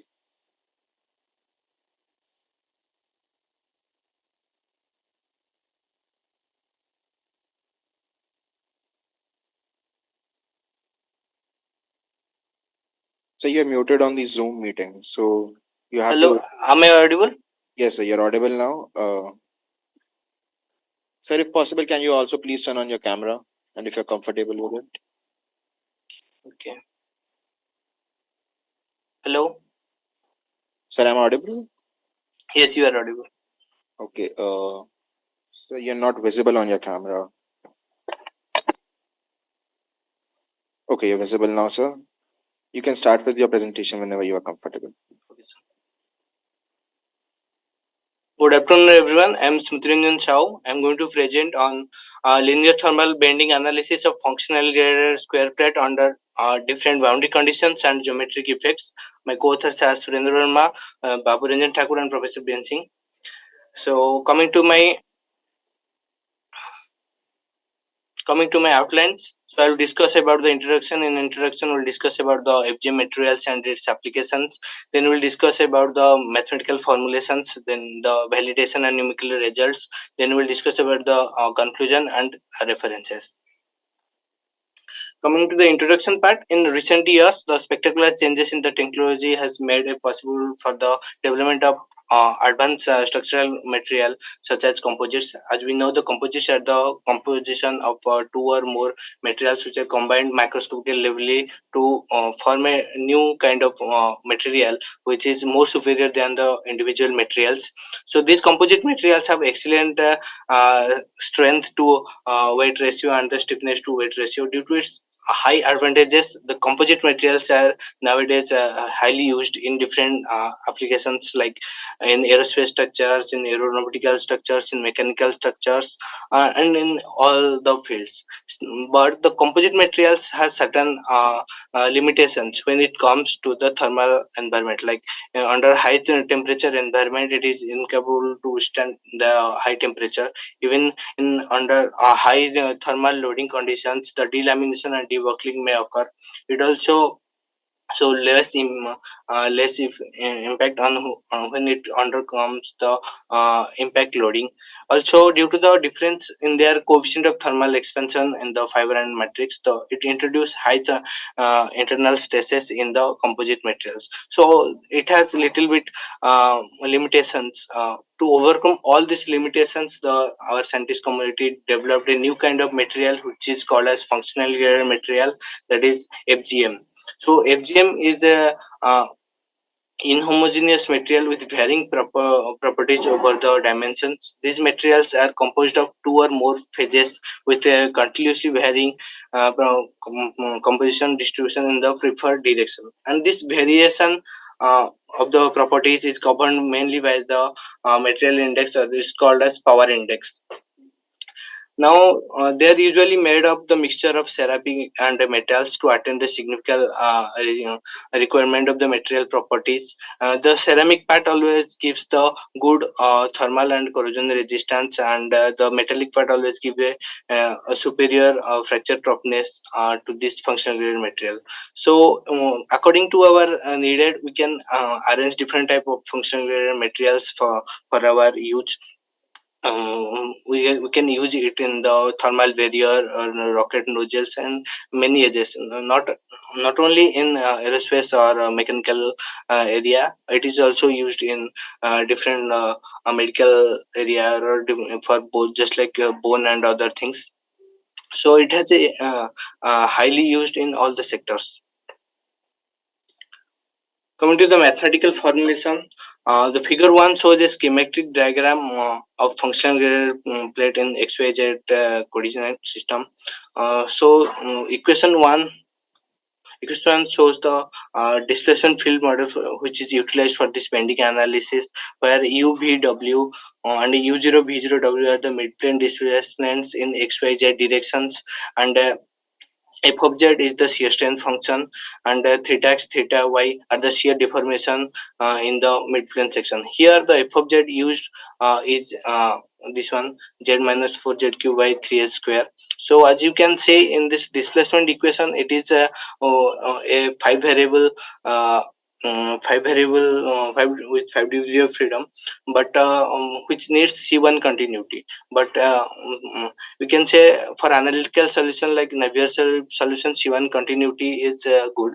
But when we use finite element method, we can use C not continuity. So we are taking in this displacement dw by dx and dw by dy. You use a penalty function. This is you use a penalty approach. In this penalty approach, this term is taken as the phi x and phi y. So now this displacement field model is with 7 degree of freedoms, and this the shear function f of z that incorporates the nonlinear sense in the transverse strain and represents the wrapping of cross section perpendicular to the midplane. Now the 7 degree of freedom are this u0, v0, w0, phi x, phi y, and theta x, theta y. And the equation one in form of matrix we can write in this equation.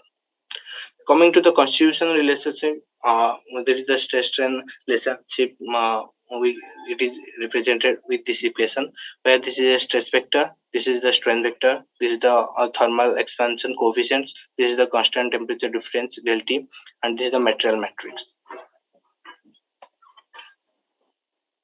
So, using the principle of virtual wire, the set of governing equation for the static analysis of FGM plate under the thermal environment is done shown with this equation. The Lagrangian of this is whole equation, where del K is the variation in the total kinetic and stiffness matrix, where del U is the total strain and variation in the strain energy. Del U Y is the variation in the strain energy which is stored due to the implementation of artificial constraints, and del W is the water. So we have used here a 9-noded isotropic Lagrangian element for the analysis of FGM, which has 9 nodes, and this is we using this equation where Na is the shape function, the interpolation function, and Qi is the this coordinates. So finally, we found the final set of governing equation we obtained as in form of this equation, where M is the mass matrix, K and Ky is the total stiffness matrix, and the Fp and F is the force matrix. Coming to the boundary condition and material properties used. So in our research, we have in our result we have used all type of boundary conditions like different simple supported boundary condition and all clamped condition. All the conditions are written here, and the material properties used for this analysis, we have used the aluminum and alumina as functional materials, and the properties are Young's modulus density and mu is here shown in the table 1. Coming to the results and discussion, so numerical different type of several examples we have studied for the analysis. And coming to the linear thermal bending analysis, the impact of volume fraction component N with the side to thickness ratio A by H is shown. We will show in the next table. And here we have used the first simply supported one condition, that is SSS1 for this FGM plate for aluminum and alumina FGM plate to find the non-dimensional central deflection. But here the thermal load used is Sorry to interrupt, sir, but it's just a reminder that you have under 2 minutes remaining for the presentation. Okay, sir. So thermal load is like this, and the temperature thermal expansion is used here, this one. So this is the validation of our work, where using for n value 0, 0.5 and 1 and a by h 5 by 10, we have our present obtained results is matched with the existing HSDT. From this table you can see the normalized central deflection obtained here. We have a good match with the existing HSDT, and this is the formula used for the normalized central deflection. So parametric studies have been done on this central deflection with this table. this shows the parametric study for the result of linear thermal bending analysis with N 0.5, 1.5 and 2 by varying 8, 4, 10, 25. And from this table we can see with increasing N and AH by side to thickness ratio value, the central deflection always increases. Coming to the results of for the effect of thermal expansion ratio, that is by alpha m by alpha c. Figure 2 shows the effect of the thermal expansion coefficient ratio on the normalized central deflection omega bar, and this is done with a constant side to thickness ratio that was 10. And from this figure we have taken six conditions that at n equal to 0.5, 1, 1.5, 2 and 2.5 and 3. So in all the cases we can see there would increase in the thermal expansion, the central deflection always increases linearly. Coming to the effect of boundary conditions that I have already discussed, what are the conditions? Sorry for the interruption, sir, but we are over the time limit of 10 minutes. So we'll now open the stage for questions. Conclude. Okay, so 1 minute. Coming to the conclusion, so a penalty-based C0 finite element is proposed here for in case of C1 higher order shear diffusion theory. A nine-noded Lagrangian finite element is used for this formulation, and the accuracy of this present C0 finite element TSDT has been compared with the available results. And the parametric study has been done for the side to thickness ratio and boundary conditions. In future, we can do more for more parametric studies also. And also, a more sophisticated micromechanics models like Mori-Tanaka model or self-constraint model can be integrated to this FEM HSDT for more results. Thanks, sir. These are the reference, and thanks. Thank you for the wonderful presentation, sir. Now we'll open the stage to questions and share comments. Yeah, audience, any questions from the audience side? Do we have any questions from the online audience on Zoom as well? You can raise your hand if you do.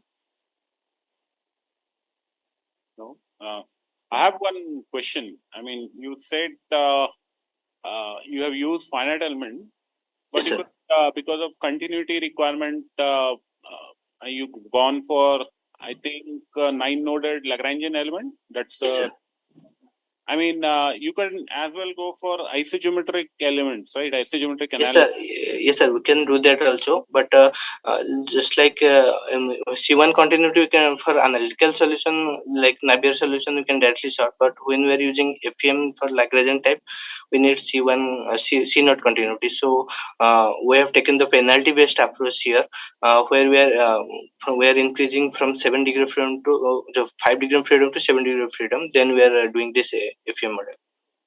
Yeah. So in isogeometric analysis also you can have higher order continuities. Yes, sir.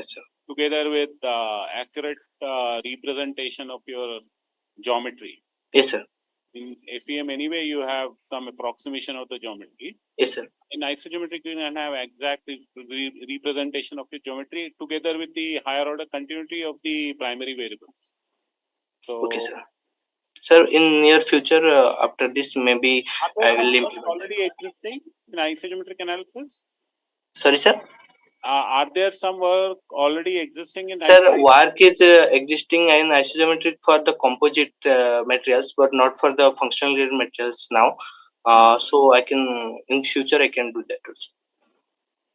And all slide 9, you did not just in the material properties that you were mentioning, you forgot probably the units, right? Yes, sir. Yes, sir. For capacity, yes, I noted that, sir. I will in future I will implement that. Yeah, thanks. Somewhere you have written this dou u, that is gamma, that is not y. Somewhere in the equation, yes, sir. You have written dou u, that is gamma, that is not y. You tell it as a y. Okay. But the presentation is good. Okay, thanks, sir. Thank you for the presentation, sir. You can stop sharing your screen. Now I'd like to invite Professor Srinivas to chair the session. And moreover, I'd like to invite Dr. Sachin Gautam to present the paper. The paper. The paper ID is 62 with the paper title Machine Learning Assisted Development of 8-noded hexagonal finite element.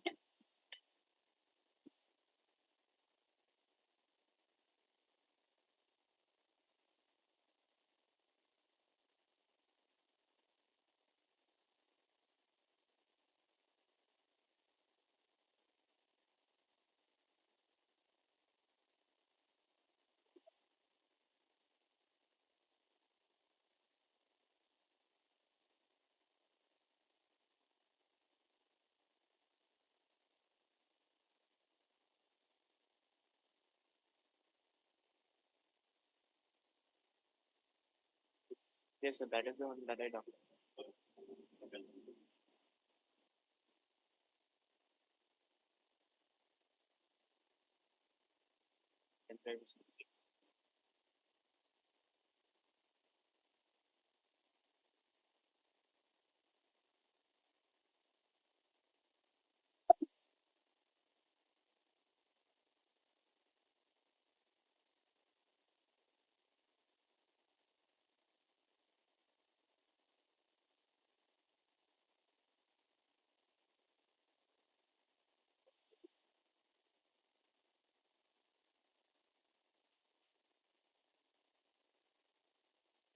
Okay, okay.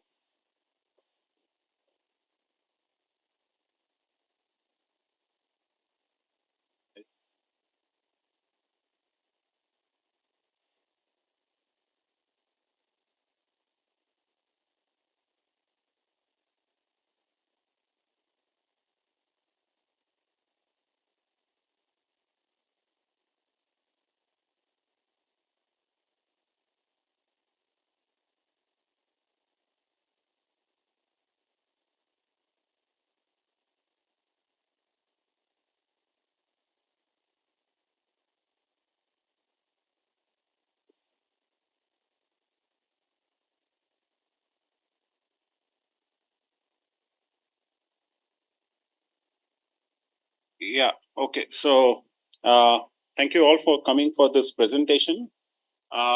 This work is the work of my MTech student who graduated recently. So he could not come. So on his behalf, I'm showing his work.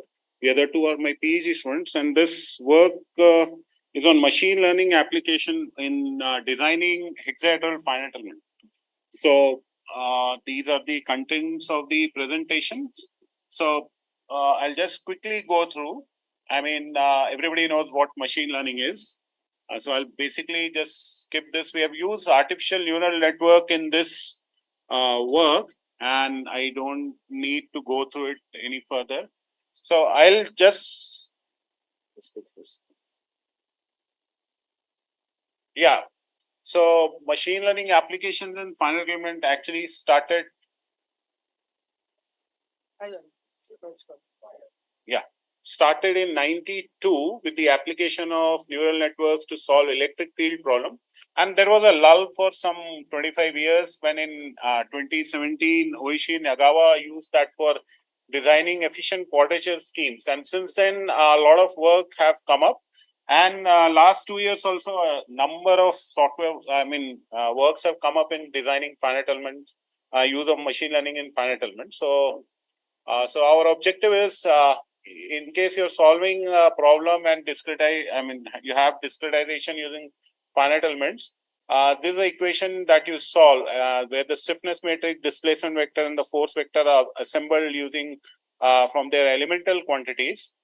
And in case you take a particular element, this is the expression for the stiffness matrix.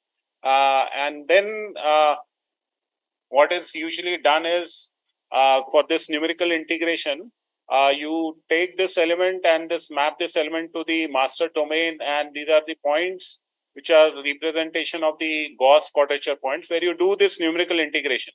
Okay, you cannot do this integration on a computer. You use what is called numerical integration that are carried out over Gauss quadrature points.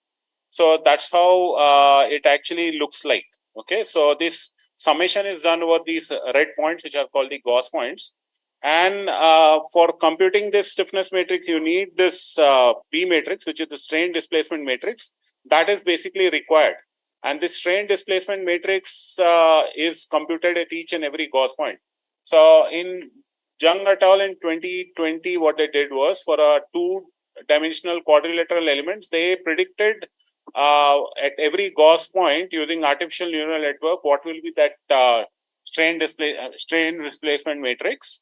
So our idea is extend this work from 2D to 3 dimensions. So if you have a 3D 8-noded brick element, now can we develop an artificial neural network where we can predict the strain displacement matrix? So it's basically extension from 2D to 3D. But anybody who has worked in finite element will realize that it will come. Yeah, anybody who has worked in finite element will realize that taking one order from 2D to 3D doesn't just mean you are going one order up. The scale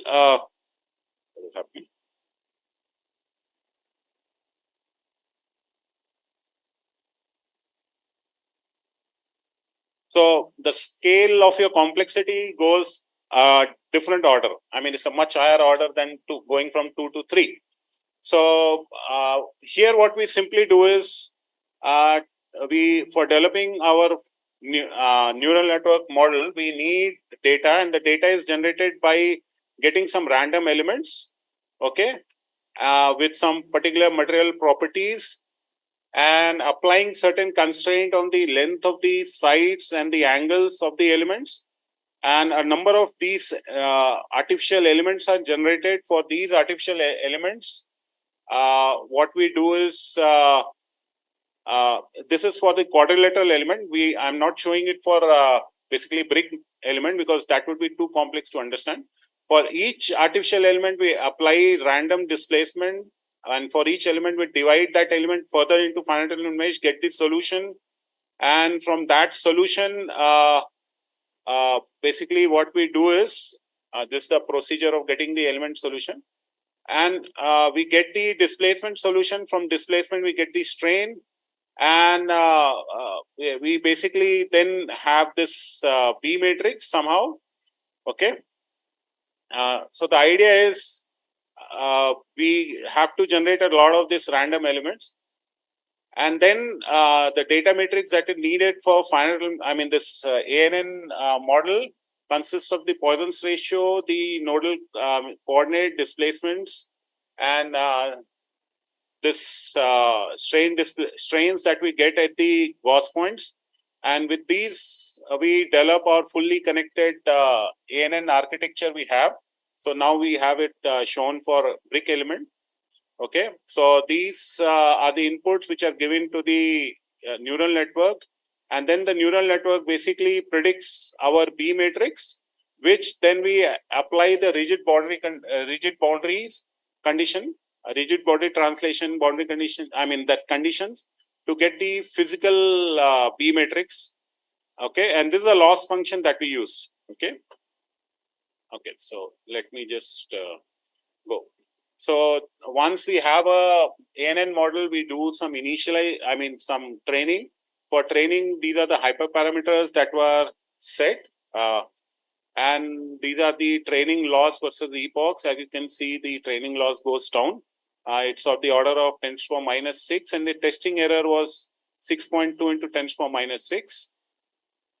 So now the idea is once you have a finite element mesh, what we want to do is instead of going for Gauss point loop, we just use our neural network to predict the P matrix. So once you have a physical element, physical elements are then transformed to the normalized element, and our neural network knows these only for the data, only for the normalized elements, and actual element is converted to normalized element. This is given to ANN as input, and once we get the ANN input, the ANN predicts the B matrix for the element, and then for the actual element, we do what is called the post processing, and using that we get the final B matrix. Okay, that's how, and that can be used to compute the stiffness matrix. Okay, so going to the this is the same procedure which is applied. Now it's much more complex as compared to the 2D element which I showed earlier. So this I'll just skip. Okay, it's very, very complex to understand in the limited time that we have. You have to do a lot more stuff as compared to 2D. As I said, it's not just one order of complexity, it's many order complexity that you have to go. So we have to test basically, for example, what is the quality of the elements, 3D elements that you generate, which is not needed in 2D basically. So, and these are the number of data points that we generate for training and testing for different quality of elements. Remember that in 2D, you don't need the quality of element, but in 3D, the quality of elements matters a lot. Okay, and this is the visualization of the data that we generated for training, validation, and testing. And as you can see, it's a pretty spread out data that we have. We expect that now the NN model will be well trained. Okay, so I'll skip that. It's very complex. Okay, so again, this is the ANN model for the hexahedral element. I mean, I'll just skip that. I'll just go to the results. Okay, so this is a training loss. This is a post. Okay, so okay, I'll just. So this is the physical element that you have for your finite element mesh. One typical element. What you'll do is you'll do the translation, rotation, and you'll get the normalized element, and then you get the normalized element. This element will be inputted to the neural network. So as compared to 2D elements, a lot more complex steps are required. So I'll just go to the results. Okay, so I'll just skip all those things. Okay, so our we showed that our elements will pass what is called the patch test. Patch test is whether your elements are able to reproduce constant state of stress. If the constant state is tractions are applied, and we see our elements are basically able to pass the test, and then we applied this to some problem like this is a Cook's Q-beam problem, and you can see the results predicted by the traditional element, and this is our DH8, which is the deep learned element, which gives fairly better accuracy as compared to the traditional element. The other problem that we tried was a tapered green problem. Here also, again, our accuracy was not was comparable to H8 only. Not much accuracy was obtained. We solved 7 or 8 more problems that we did not include. There we had certain gains. Okay, so as conclusion, this is there might be overfitting that may be happening, and currently this works only for matte meshes. And in future, what we can do is we can do some hyperparameter tuning. We can consider varying thickness in the third direction, which currently is not there. These are some of the results, and finally, I'll conclude. Thank you. Thank you, sir. Such a upcoming topic and a very nice presentation. So, any questions from audience or any doubts? Given the continuous advancement of AI and artificial intelligence, what do you think is the next big step that will be taking place in the development of AI? Yeah, I was. So the next big thing is what is called the software 2.0. Like currently, what the FE software that you use is like software 1.0. You manually hard code the algorithm. Like for example, you have a model for Hooke's law, sigma equal to E epsilon, which is hard coded.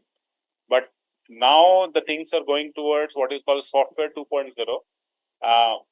One which is like it uses the past data and machine learning algorithm, and you will not, for example, data-driven material modeling. You don't need any material models at all.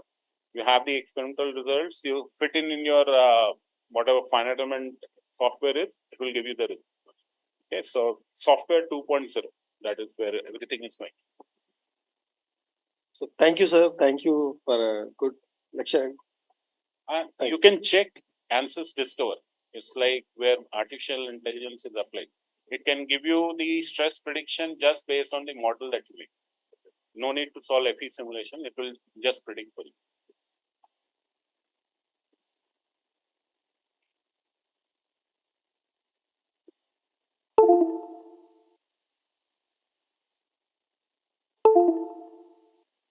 that, we have come to the end of the session. Thank you everyone for being patient listeners. And we'll conclude with that.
Hello?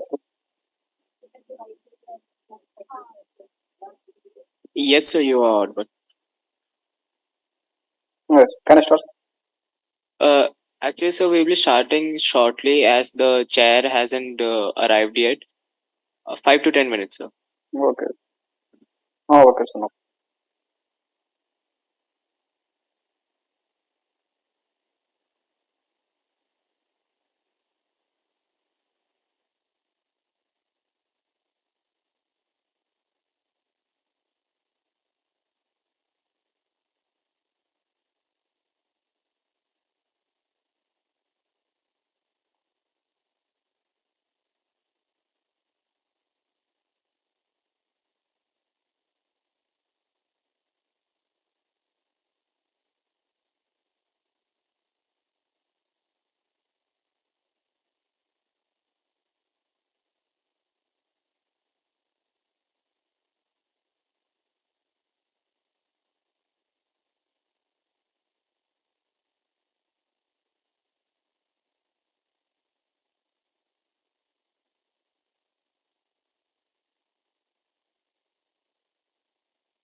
Dear participants on Zoom, we are currently having a tea break and we'll be soon starting the session.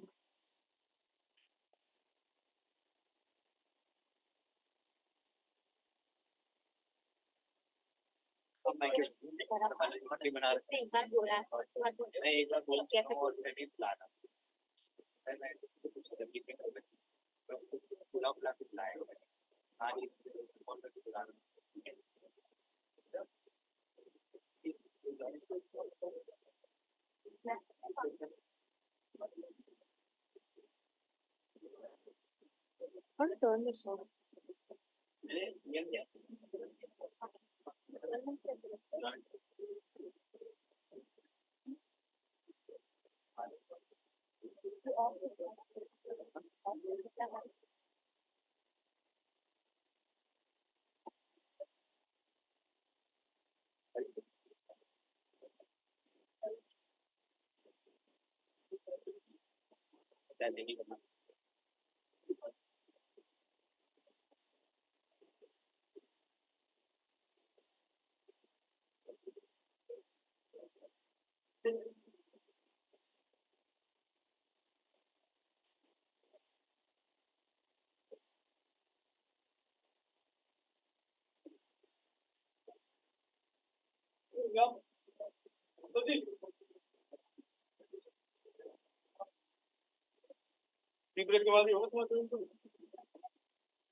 Coffee है ले आओ 2 cup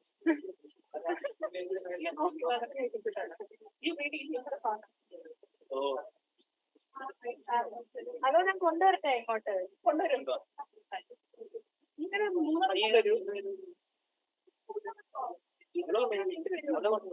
ഇല്ല ഇല്ല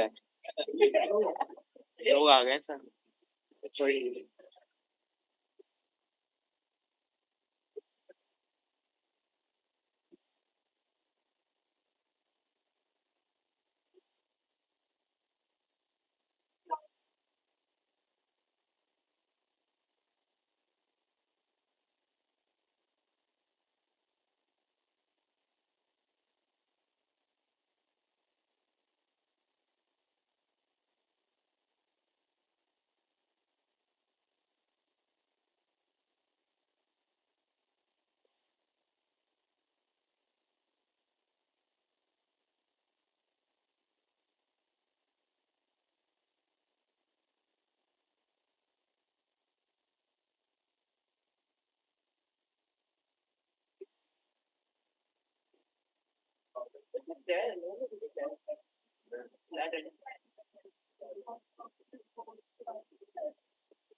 You can sit in.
अभी भाई आया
मैंने खुद देखो पूरी लिस्ट करके सबको बुलाना तेरा व्हाट्सएप में मैं पूछ के आया नहीं मैंने क्या काम करे देखो पूरी क्या बता रहा है मैं पूछ के आया मेरे को कुछ नहीं पता तो व्हाट्सएप में पूछ के आया जैसे कि हम टाइपिंग का तो का नहीं है क्या नहीं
I request everyone to please settle down.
Good afternoon to everyone in attendance here today, and welcome to the last technical paper presentation session of MRAE 2023 by the track Aerospace Material, Composite Materials and Manufacturing System.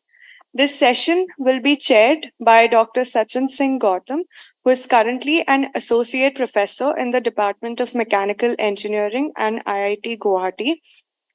He is experienced in the said domains, and we are privileged to have him guide us through the session. Alongside, we have our capable co-chair, Dr. Narendra Singh Sir, who will be facilitating and assisting the session and ensuring its smooth progression. I would like to request the Honorable Chair, Professor Gautam Sir, to share a few words with our audience. Yeah, so thank you very much for inviting me for chairing this session.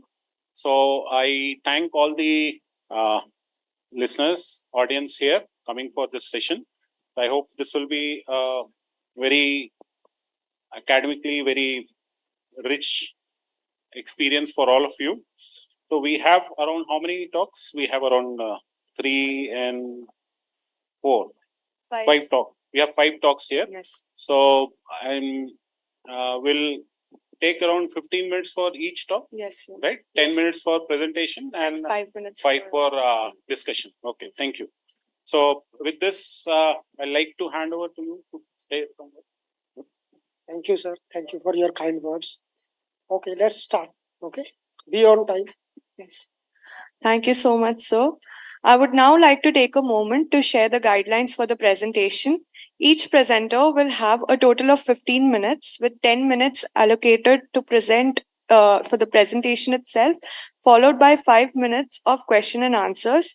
You'll hear the bell at first 8-minute mark and would be stopped at the 10-minute mark.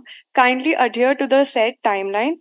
The chair and co-chair will allocate points based on your presentation. Now I'd invite Tasha to proceed with the session. Without any further ado, I would like to invite paper ID 34 with the paper title Experimental and Computational Evaluation of Mechanical Properties of Glass Epoxy Composite Laminates at Different Fiber Orientations, which is presented by Kota Bhaskar Reddy from MIT University.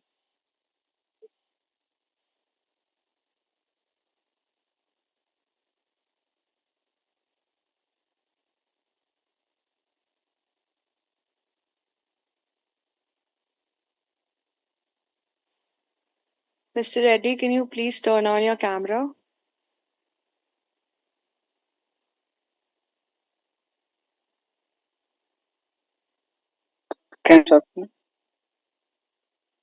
Yes, you're visible and audible as well, and your presentation is visible too.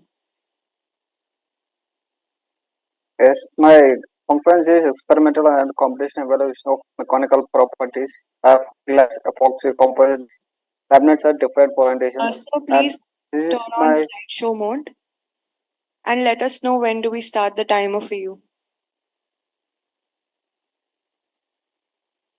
we will be start now. Okay, thank you so much, and please turn on slideshow mode. I already on the slideshow mode.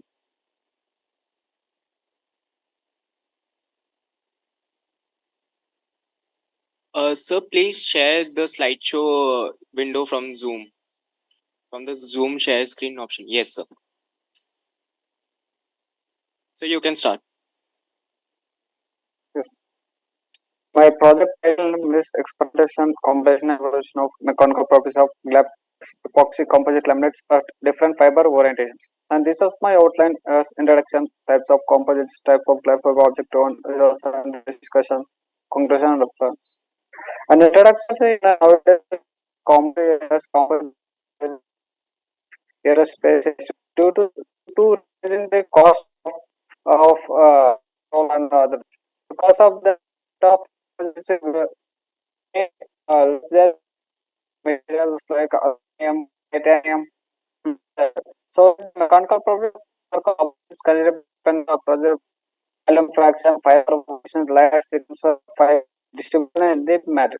So that the composites material are used in the in the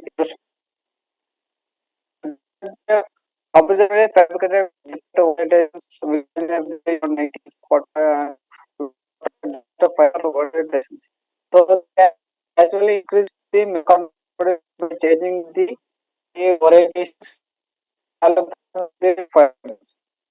And there are a lot of composites are used in the aerospace fiber copper and orbital fiber and hybrid composites. The hybrid composites are as composites of two reinforced movement. The most common is reinforced. I use a glass because of the less and more mechanical properties stronger than the other materials like aluminum, titanium. In glass, which has a glass fiber which is commonly used for the resistance to chemicals in the aircraft. And C class fiber offer very good resistance to chemicals glass in the aerospace. Glass fiber is mainly for structural gas and it is not for mechanical powders. This fiber is mainly used in the aerospace field like the rudders and elevators, like the body part of the aerospace industry. And actually, these are the mechanical properties of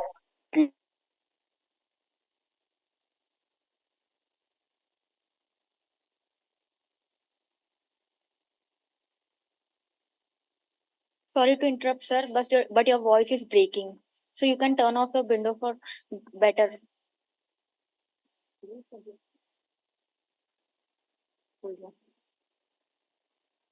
You can, sir, turn off your camera.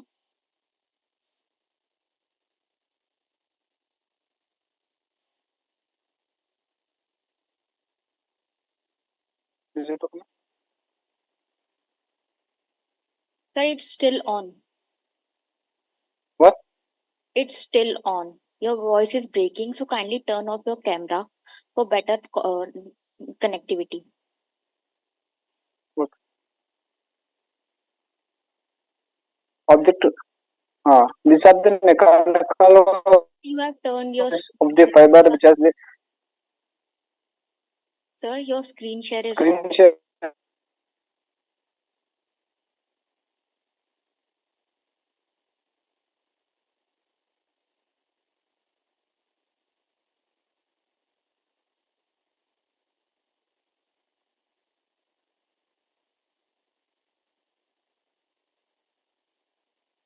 Can I continue? The slideshow. Yes, sir. Thank you. These are the mechanical like tensile, modulus, density, elongation, thickness of layer, size, marks. These are the mechanical properties of the and this is an lab method because very easy to learn. It is very good for strength in the composite. I made different orientations of 0.590 0.90. The mixing ratio is 10 to 1. Because of this mixing ratio, it will distribute and it will give more strength than the other mixing ratios. And these are my fabrication spots of the composites and these are the results. And I calculated by mechanical properties by theoretical, which can evaluated by the experimental and numerical.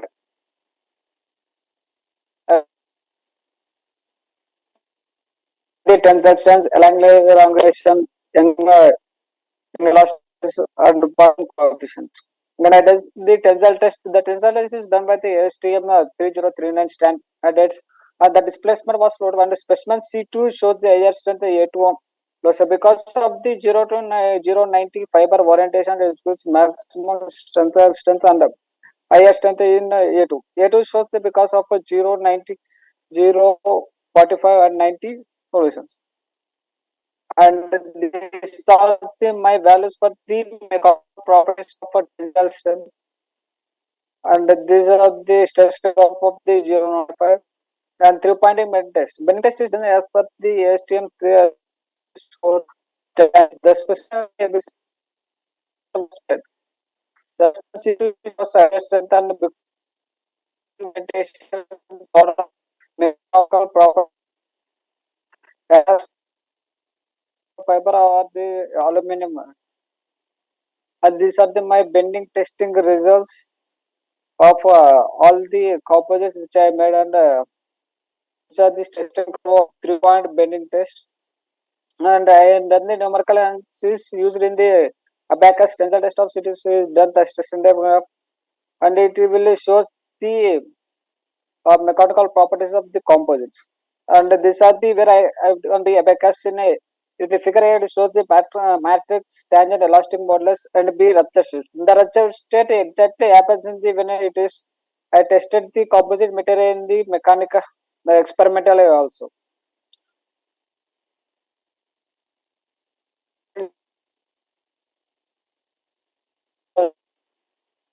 This is not exactly and conclusion to define the composite experimental also often less and the material is we don't know how it when it takes rupture. It is very hard to find the rupture place and after certain time period the matrix was dislocated and it is on stick. We don't know how it will take.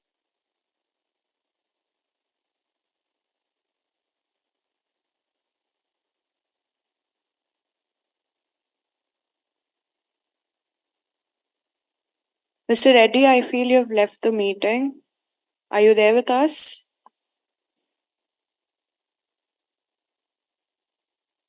We are unable to see your presentation.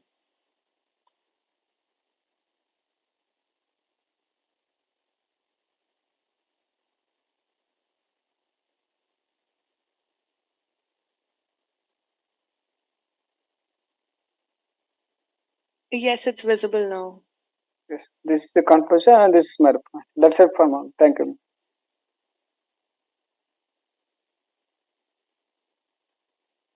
Hello? So should we start with the Q&A? Yes, ma'am. Okay. Present your conclusion slide. Yes.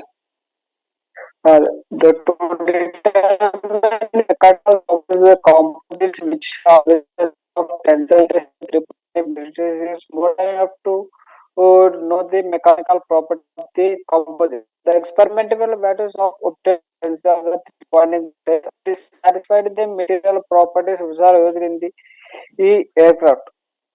To do that, numerical model is also created in Abacus so that we can validate properties by theory and experimentally.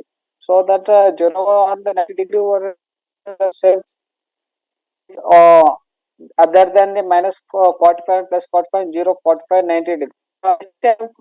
Orientation is 0 90 degrees of the glass composite. So that we can use in the aircraft sectors as in radar, elevator, or the vehicles. That's why.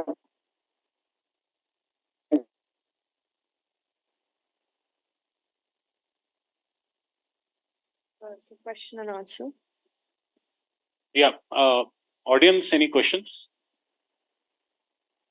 Online, if there are some questions. Just check the chat if there are any questions.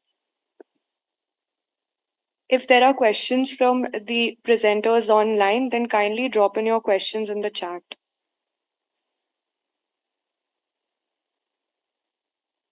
questions. I have one question.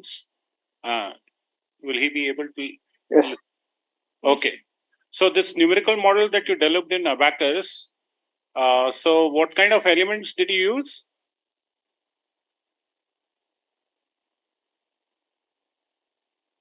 Hello? Am I audible? Can you hear the question?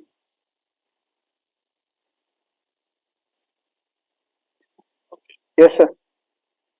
Yeah, what kind of elements did you use in numerical simulation? Tetrahedral. So why did you choose tetrahedral? Because your geometry, as I see, is pretty. I mean, it's a rectangular geometry, so very easy to mesh with the 8-noded brick element or quadrilateral element. Yes. So why you? But it will be But why did you go for this tetrahedral element? because of the equation. It has 6 equations, so that I use the tetrahedral. Anyway. Okay, thank you. Thank you. Thank you so much. We are moving on to our next presentation. The next up is paper ID 43 with the paper title Microstructural Analysis of MG or CNT Surface Composite Using Frictional Stir Processing. And the presenter are Isha Toleti and Anmol Gupta from AIAE.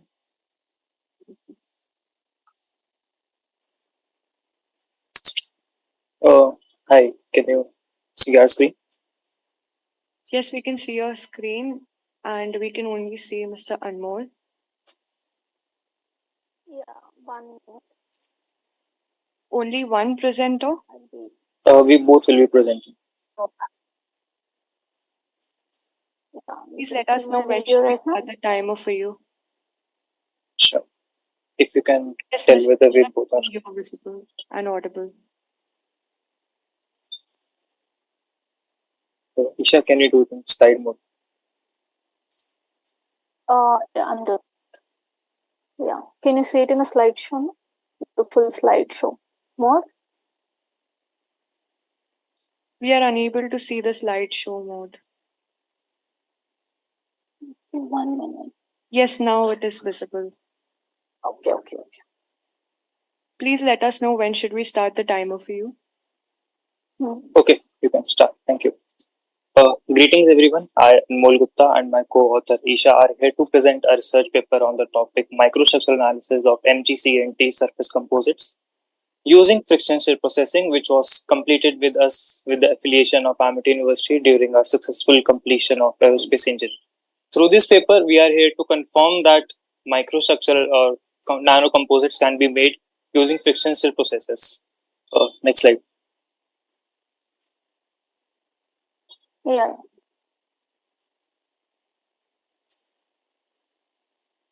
Moving on to the introduction of composites, where we combine two or different materials in different proportionate or different quantities to make a remarkable material which may have different or which have better chemical and physical properties from the initial materials and components. Here we have specifically used metal matrix composites, also known as MMCs.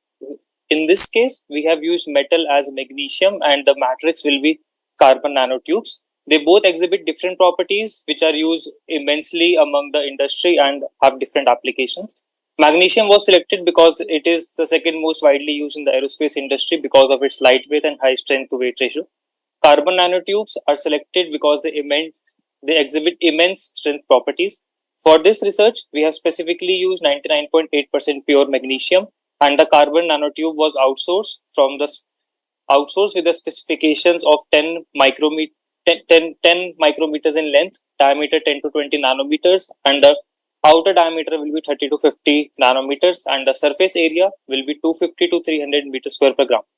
Following the tool, which was used in the friction stir process, the tool itself is called FSP tool, which is made out of tool steel. The tool was made by us in the mechanical lab of Amity itself. The tool consisted of 3 parts: pin, which have the following dimensions as 3 millimeter in the diameter, and the length was 1.5 millimeters. Shoulder was of 9 millimeter diameter and the 20 millimeter of length. Fixture, which is the lowest part, is of 3 millimeter diameter and the 10 millimeter length. The methodology and the Results will be shared by my co-author Isha. Yeah, moving on with the tools that we used for the process of FSP. Basically, the process FSP is used for surface enhancement of any material, but we wanted to use the methodology because it has instruments that are easily available, like it was available in Amity University and various universities. So we wanted to use that material in making a composite material. We wanted to use that instrument to use a composite material. So basically, we have taken up a piece of magnesium which had dimensions of 10 centimeters in length and depth and width of 10 mm. So we had taken off two specimens which we made holes because we need some space to fill up the CNT, because basically FSP is used in using only one material, but we wanted to make a composite. So we made holes in between with a distance of 10 mm in the distance and 20 mm between the distances, and the dimensions of the holes were like 2 mm of diameter and a depth of 1 mm of depth.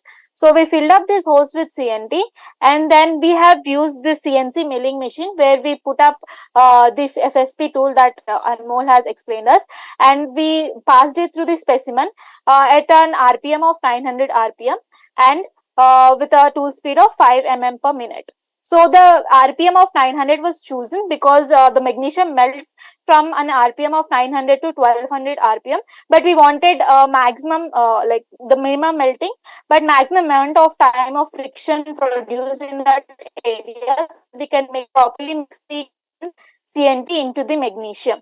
So the heat produced during the friction softens the material of magnesium, which allows the CNT to be embedded into the magnesiums in a very granular and fine methods. So for you, while we were sending, the tool speed was selected to be 5 mm per 5 mm per minute because we wanted the highest amount of time at one particular area, because you want the CNT to be mixed with the magnesium at that point of time. So this tool speed and RPM was selected over a lot of experiments that we have done, and which produced an optimum range of what we soft composites that we wanted. So after using this methodology, we have taken up these specimens and sent it for testing of XRF. So the XRF was also done in Amity lab, where where the chart was given showing us that the composite consisted of the magnesium, oxygen, and carbon. The oxygen of the composite consisted of oxygen because the pure magnesium that we had taken has interacted with the environment for some time, so causing to form magnesium oxide. And the carbon shows us that there is CNT that is mixed inside the specimen when we send the specimen to the testing. So along with the graph that we get through XRF, we get even the weight percentages that are present in the specimens that we have sent. So these show the weight percentages of carbon, oxygen, and magnesium that was found through the XRF result of these two specimens. So we have known that carbon is present, but we want to know whether this carbon is a CNT that is being embedded into the magnesium or not. To prove that the carbon is the CNT, we have done SEM imaging of the specimens that we have sent. So through SEM imaging that was done through Amity lab in E2 in the E2 corridor, we have done showing that this part where we can see that tubes have been inserted into magnesium are the CNT that have been embedded into the magnesium. So the other under higher magnification, we could see a single CNT that has been totally embedded into the magnesium at that point of contact. So we have seen at one point of contact, but our specimen is 10 centimeters long. So we wanted to prove that the whole part of the specimen is getting embedded to the CNT. We have taken pictures of SEM at different parts of the specimen. This is one of the a picture of one part, and the other two parts are presented here, showing that these tube-like structures are the CNT that are being embedded into the magnesium. So after doing the SEM analysis, we have also done a micro hardness to show that addition of magnesium really forms a very good composite that we need. So during the hardness of the magnesium was known to be 40, but the hardness of the magnesium CNT using 10 mm was around 48 and 20 mm was around 52. It was written in our paper to show that the micro hardness of the composite that we are forming has increased. So with that, we want to conclude that the material, that the FSP we have used, the machine that we have used, is dispersing the CNT into the magnesium, and it has been optimized method because we have done a lot of experiments, and then we have chose the lowest travel speed that can be possible, so that the specimen doesn't break and even the instrument doesn't have so much load, so that the CNT gets properly embedded into the magnesium. XRF has confirmed the presence of carbon, and we have used SEM imaging to show that the carbon present is the CNT that is being embedded into the magnesium. These were the main references that we have used to start our research, to base our research on, and also to help us throughout the research to know that how we should do and how we should proceed with the research. Thank you. And any questions?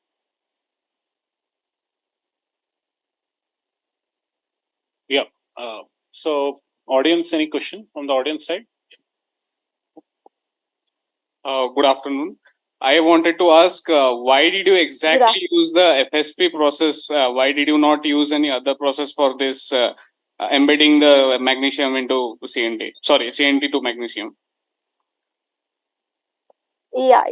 The thing is, magnesium with CNT is the most, like, in during the composites, it is the most used composite. So there have been already other processes that have been done by other people, like the basic composite making materials, like using ball milling and other processes that for making composites.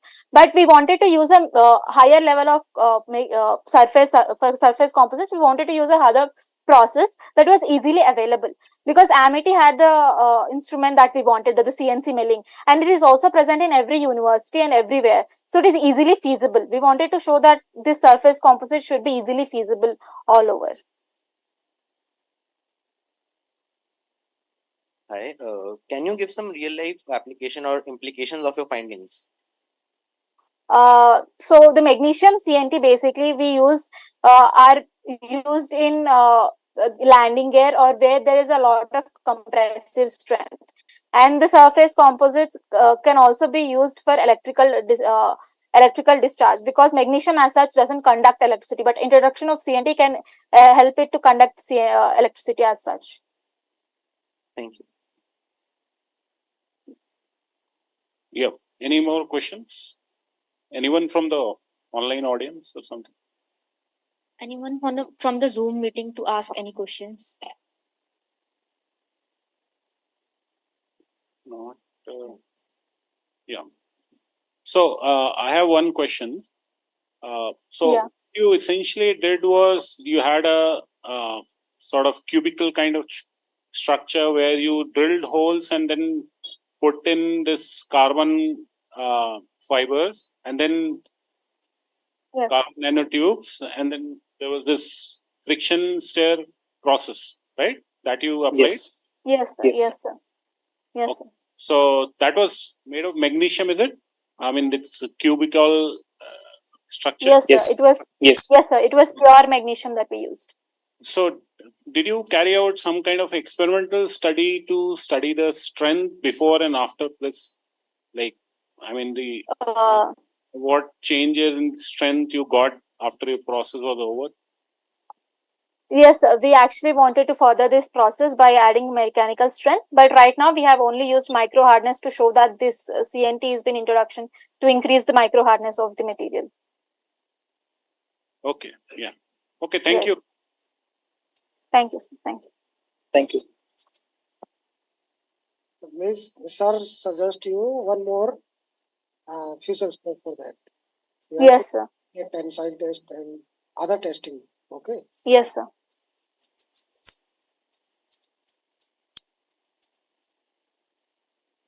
Thank you, sir. Thank you, ma'am. You can turn off your camera.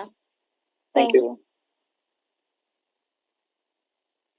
Moving on to the next presentation, we have paper ID 86 with the paper title Effects of Reinforcement on Mechanical and Microstructural Properties of Aerospace Aluminium Lithium Alloy Based Composites, a review. And the presenter is Frieden Daniel from SRM Institute of Science and Technology, Ghaziabad.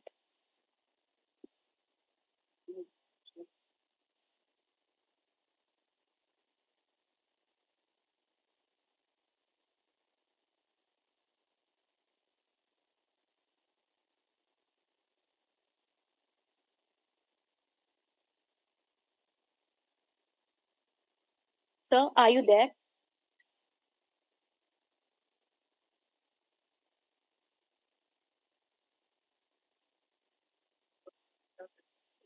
Mr. Frieden Daniel from SRM Institute of Science and Technology, Ghaziabad.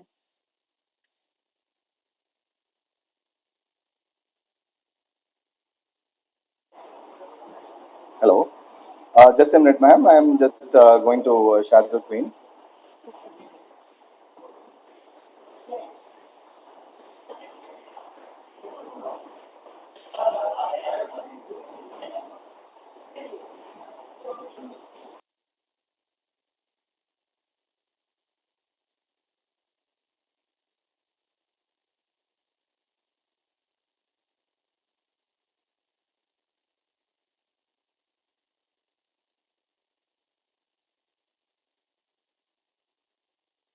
Yeah.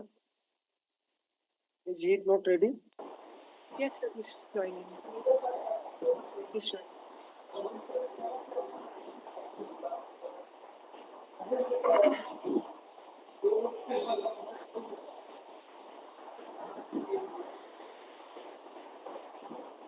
So please share the presentation.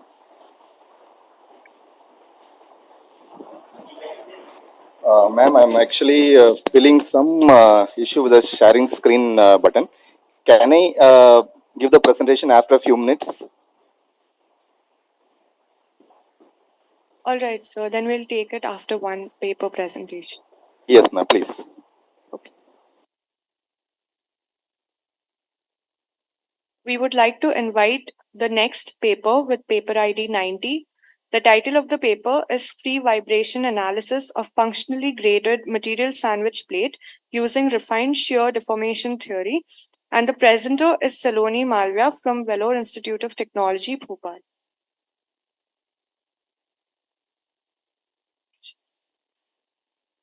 Ma'am, please turn on your camera and share your presentation.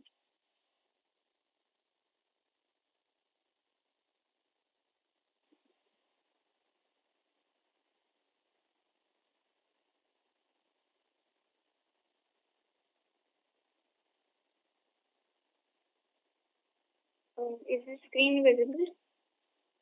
Yes, your screen is visible. Please turn on slideshow mode.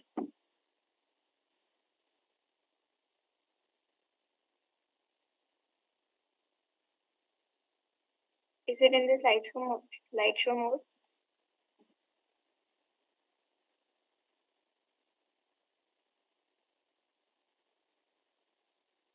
Just Yes, a moment, it's ma'am. visible.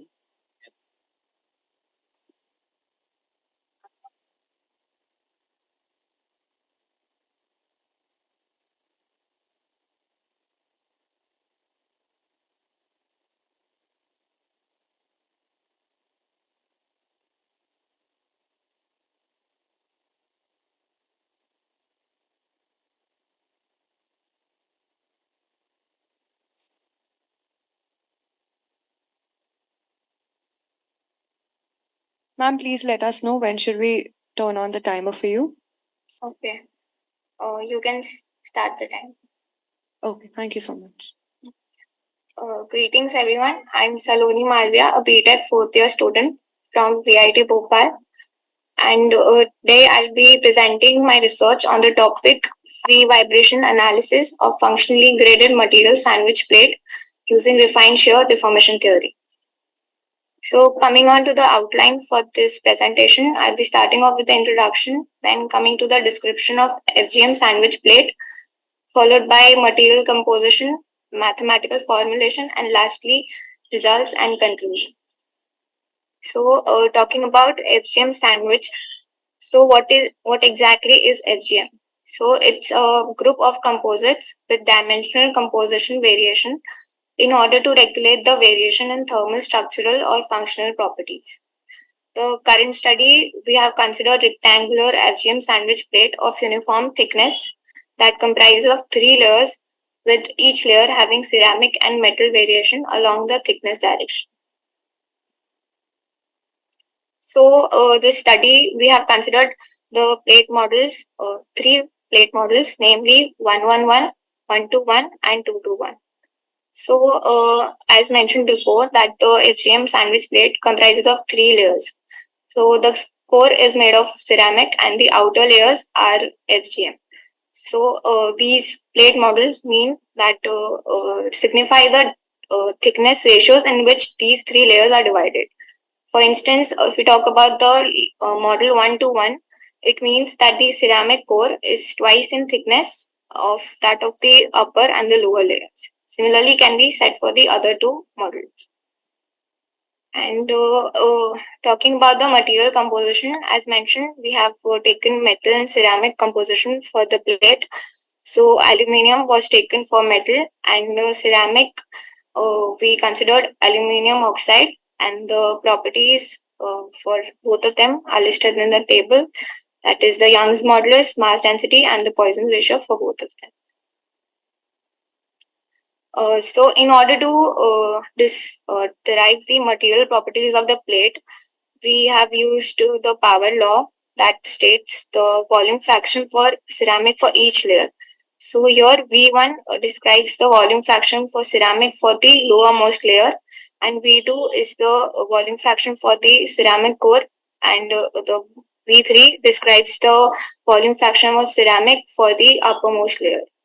So in order to derive the effective material property of the plate, that is PZ, we have used the rule of mixtures that states that the effective material property is a function of PM, PC, that are nothing but the material property of metal and ceramic respectively, and the volume fractions VM and VC, which is a volume fraction of metal and volume fraction of ceramic respectively. So coming to the mathematical formulation, the capital U, capital V are the in-plane displacements in the X and Y direction, and the transverse displacement in the Z direction is represented by W, which can be represented as follows, where Fz is the shape function and Gz is the derivative of Fz, and the U, V, WB, and WS are the in-plane and transverse displacement at the mid-plane of the FGM sandwich plate. Here, the subscript P and S are the signify the bending and shear components in the in-plane displacements. Coming to the constitutive stress-strain relations, these can be described as follows, where sigma describes the stress for the plate, and epsilon and gamma is the strains, normal strain and shear strain developed in the plate. And we can derive the value for Q11 as follows, where it is Ez divided by 1 minus nu square, where Ez is the Young's modulus, that is a function of Z, and nu represents the Poisson's ratio. And talking about the Navier solution, we have considered the boundary conditions to be simply supported, and the width is taken to be B, and the length is represented by A, and these condition can be expressed as follows. And finally, the displacement function can be expressed as given below, where U, V, W are the coefficients, and omega signifies the natural frequency. So lastly, the free vibration analysis. In order to carry out this analysis, the governing equation can be stated as below, where S is the stiffness matrix, M signifies the mass matrix, and omega is the natural frequency. So therefore, the non-dimensional frequency parameter can be written as follows. Lastly, the results for the study are presented here, where these 2 graphs signify the variation of E, that is the Young's modulus, with the thickness ratio that is set by H for FGM sandwich plate for models 111 and 121. Here we see that there is a middle section where the graph is almost constant, like it's constant. That signifies the ceramic core of the plate in both the models. And the sides where we see varying values of Young's modulus, that is for the upper and the lower layers of the plate. And it is also noted that for plate 121, this constant section is twice that of plate 111 due to twice thickness of the plate compared to that of 111 model. Also, a higher value is noted for n is equals to 0.2. Since we have higher value of ceramic volume fraction for that value. And the variation of frequency parameter with the varying A by H ratio and volume fraction can be seen here, where we see that on increasing A by H ratio, we see higher values of frequency parameter. It is also seen that for values less than 20, we see increasing graph, while for greater than 20, we see almost constant values. That is because for values greater than A by H 20, the plate becomes thin, and for values less than 20, we have thick plates. And also for n is equals to 0, we obtain a very high value. That is because for n is equal to 0, the plate becomes ceramic, and hence we have high rigidity in the plate, and hence a higher value of frequency parameter. And coming to the variation of frequency parameter with volume fraction index, we see on increasing values of volume fraction index, we obtain reducing values of frequency parameter, and highest values obtained for plate 1 to 1 and lowest is obtained for 111. That is because for plate 1 to 1, we have highest core thickness, and that implies that we have higher value of volume fraction of ceramic, hence then higher value is obtained for the frequency parameter. And the variation of frequency parameter with A by H ratio, as mentioned before, for increasing values of A by H ratio, we get higher values of frequency parameter, and for the plate models, same is seen that 1 to 1 has the highest value, while the lowest is obtained for 111. And lastly, we have a variation of frequency parameter with A by B ratio, that is nothing but the length to width ratio. And as it is seen that in increasing the length to width ratio, we obtain higher values of frequency parameter. That is because on increasing A by B ratio, we get the plate becomes more and more rectangular, hence a higher value of frequency parameter is obtained. Also, same is seen amongst the three sandwich plate models, where we see 1 to 1 as the highest value, while the lowest is obtained for 111. So this concludes my presentation, where I've outlined the observation that were obtained during the study. This includes that the volume fraction index has a decreasing effect on the frequency parameter. The frequency parameter increases with the increase in the A by H ratio and becomes constant for very thin plates, that is for values greater than 20. And the highest frequency parameter is observed for the plate model 1 to 1 due to the highest core thickness, and the lowest is observed for plate 111. And the increasing A by B ratio, that is the length to width ratio, leads to an increment in the frequency parameter of FGM sandwich plate. Lastly, I would like to say that the results obtained for this study have very good agreement with the available literature and may be utilized for further studies. Thank you.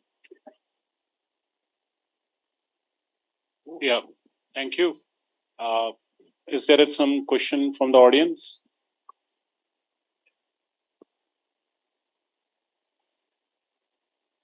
I would like to ask what exactly is a FGM sandwich, and in this experimentation of yours, what are the constituents you have used in there? FGM is basically a composite where if we talk about a normal layer, where if we consider a layer, the topmost layer has the highest richness is in metal and the lower surface has the highest richness in ceramic, while the properties vary throughout, as I've shown in this in the very first slide. Here, as you can see that on the left side, there is highest ceramic portion, while the rightmost side has the highest metallic portion, and in between there are varying values for both. Your screen is not shared, so we are unable to see your presentation. Wait, I'll share. Is it visible now? Yes, ma'am. Please carry on. So in this figure, it is clearly seen that on the leftmost side, there is the highest richness of ceramic, while the rightmost side has the highest richness in metal, and in between we have a transition between both of the phases. Okay, thank you.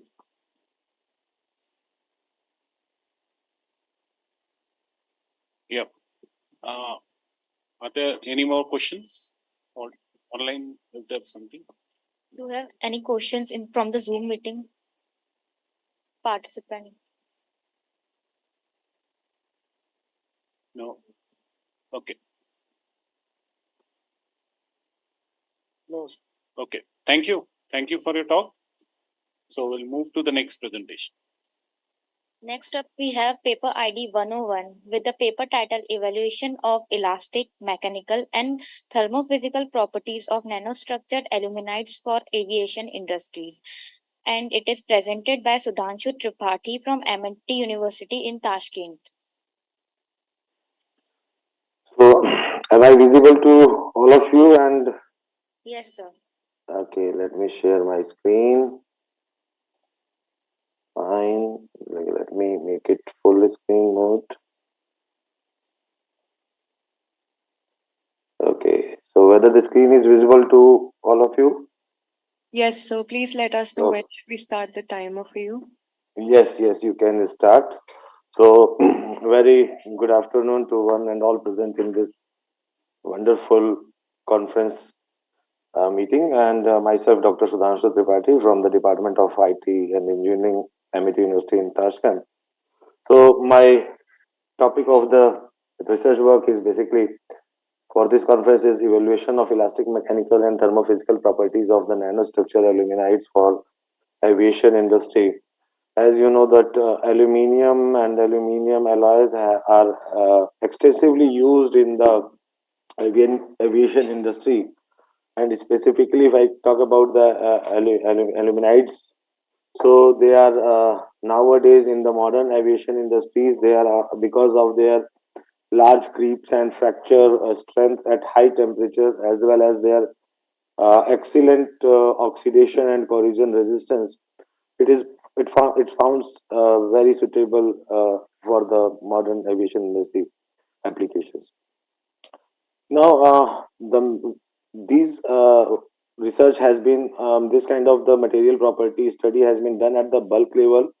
First time I'm doing it for the nanostructured level. So for my study, the outline of my presentation goes like this: that I will discuss the aim, objective, and methodology, and then finally I will discuss the result and discussion. So for this study, I have chosen the nanostructure aluminide, nickel and iron aluminide. And the methodology that I have adopted is basically the ultrasonic non-destructive evaluation technique, which is a theoretical model. The benefit of the using ultrasonic non-destructive evaluation technique is that the material properties remain intact because it is not going to change the any material physical characteristics. So we have used this mathematical model of ultrasonic NDP to determine the material characteristic. Uh, so nickel aluminide and uh,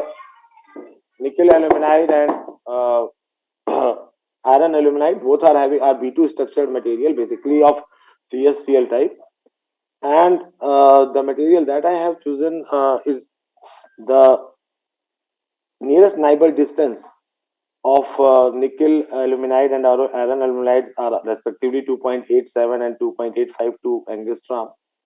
The hardness parameter for these two materials are respectively 0.312 and 0.188 angstrom. So, as I discussed with you, that in this present work, I am going to discuss with you the elastic, ultrasonic, and thermophysical property of these two materials. So, generally, in order to evaluate the ultrasonic and thermophysical property, we rely on the we rely on the material parameters like nearest neighbor distance, hardness parameter, material density, molecular weight, and other physical constant. And then we evaluate the elastic constant. Majorly in the various literatures, the second order elastic constant of aluminides at bulk scale is available. We have calculated at second order and third order elastic constant. And then using those elastic constant, we had because of the relationship of the mechanical parameters with these elastic parameters, we have computed the various mechanical parameters as well as the thermophysical and ultrasonic parameters, which helps to analyze and characterize the material property. So in order to the mathematical modeling of the computation of the elastic constant goes like it is dependent on the Coulomb and Born-Mayer potential, where the interaction potential is dependent on the nearest neighbor distance and hardness parameter. So generally here, as you can see that the second order, third order, or any higher order constant, as per the Bragg's definition, it is consisting of the two components. One is the static, another is the vibrational component. The static component of the elastic constant is generally computed at the 0K. However, the vibrational component, it plays a very vital role with the temperature. And the major changes in the material property at the with the physical parameter variation occurs because of this vibrational parameter. So once we have computed the elastic constant, so the elastic constant which depends on the lattice parameter of the material, and the lattice parameter, as you know, that it changes with the composition of the material. If I talk about the alloys, also it varies with the thermophysical parameter changes like pressure change, temperature change, or the size change. So as there is a change in the pressure, temperature, or size of the material or material composition, it will affect the lattice parameter of the material, which will affect the elastic parameters of the material. So when we allow the ultrasonic velocity to pass, ultrasonic waves to pass through these materials, so it will not only depend on the elastic material composition or elastic constant of the material, but also it will depend on the direction of the propagation of wave and the material density affected by the change in thermophysical parameters. Then we have even this part I have not included in the present research work, but yes, I am working on this. That as the wave will pass through the material, it consists of the number of the different losses, and the losses are not due to the only acoustic or you can say the thermophysical parameter variation or acoustic variation, but also it is due to the change in the variation because of the thermal relaxation mechanism. Okay, so there are a lot of the mechanism which is responsible for the attenuation when we allow the ultrasonic wave to pass through the material. So so generally what happened that this was the material, and under the as the ultrasonic wave passed through it, or as there is some change in the temperature occurs, so the material parameters or crystal material there is a change in the material structure. So once we computed all these elastic constant based on the material parameters, we can compute the mechanical parameters and thermal parameters. So generally these are the possible parameters which can be computed on the basis of the initial finding of the second and third order elastic constant. So and this is the relation which shows that how you can compute the Poisson ratio, anisotropy ratio, Young modulus, hardness factors, shear modulus, which all rely on the elastic second order elastic constant. And this shows the relationship of the ultrasonic velocity with elastic constant along different direction of the propagation of V2 structural material. Then in order to consider the temperature effect, we need to compute the Debye temperature, which is basically a very important factor to differentiate the mechanical and classical behavior of the phonon particles. So we can compute Debye temperature, where the Debye temperature, it relies on the Debye average velocity. So the Debye average velocity, it is basically dependent on the 8 minutes are over. Yes. So 8 minutes are over. Okay, fine. So these are give me 1 minute just. So these are the results which I have computed, and you can see that the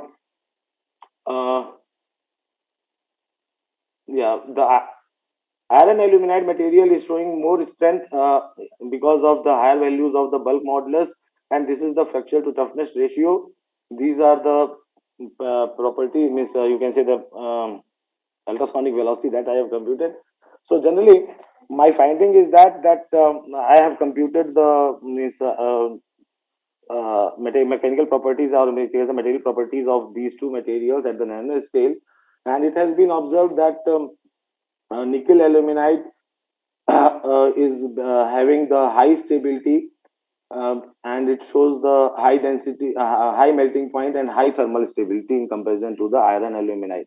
And that is the why we can propose the nickel aluminide for the this aviation industry as a suitable material. So that's all from my side. Thank you. Yeah, thank you.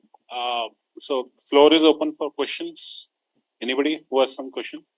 Audience? No. Okay. So my one question is, you have used Coulomb's potential. Yeah, Born-Mayer and Coulomb and Born-Mayer potential model. When will the this van der Waals potential be used? Can that be used here? Basically, that depends on means, the material microstructural property of the material. The model, ultrasonic model that we have developed is basically dependent on the different potential models. Yes, we can use, but the more accurate result we are getting from the Born-Mayer potential model because of the consideration of the vibrational component. Okay. Okay, so that we can perform. Maybe signal is lost. So you're not audible. Maybe it's hanged actually. The signal is lost.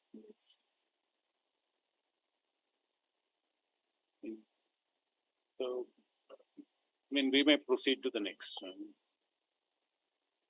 Thank you, sir. We are moving on to the last presentation. The last presentation's paper ID is 86 with the paper title Effects of Reinforcement on Mechanical and Microstructural Properties of Aerospace Aluminium Lithium Alloy Based Composites, a review. And the presenter is Frieden Daniel from SRM Institute of Science and Technology, Ghaziabad.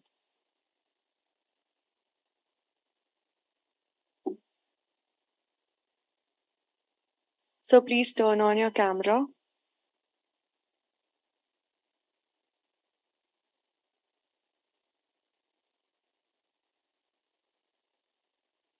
So we are unable to see you.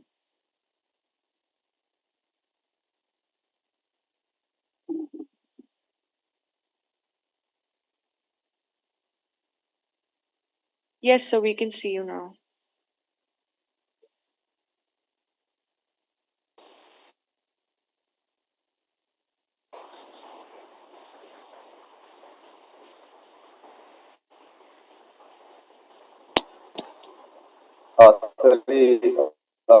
Very good evening, and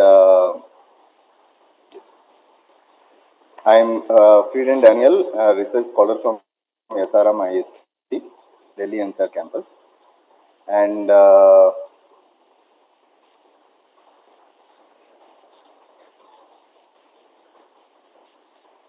have made a review for the aluminum lithium alloy based composites, and just I want to present some of the aspects that I have reviewed. I want to show here. So these are the outlines.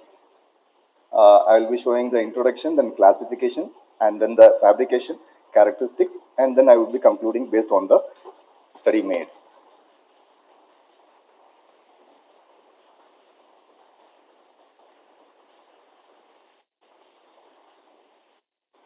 So basically, composites are something that very much adaptable to different situations, and we can get different desirable properties, combinations. And according to the matrix material that we use, composites are of different kinds. They are metal matrix composites, ceramic matrix composites, polymer matrix composite, and carbon matrix composites. So basically, the highest advantages that the composite materials offer are higher strength and stiffness with low density.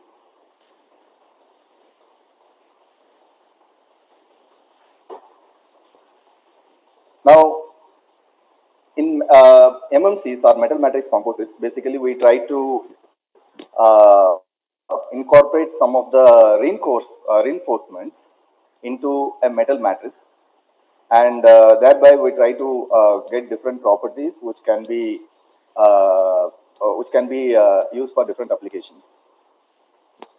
So, according to the reinforcement that is used, MMCs are classified as fiber reinforced composites, laminar, flake, film, and particulate reinforced composites.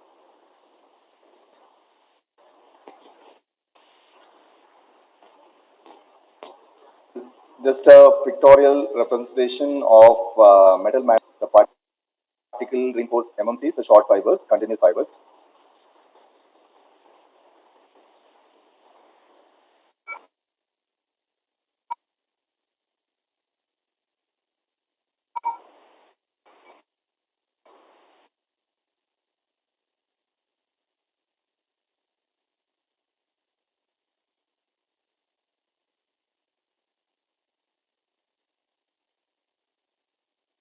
Sir, are you there with us?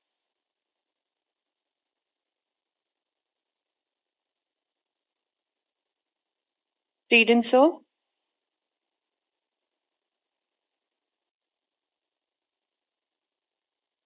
Reading, sir, can you hear us?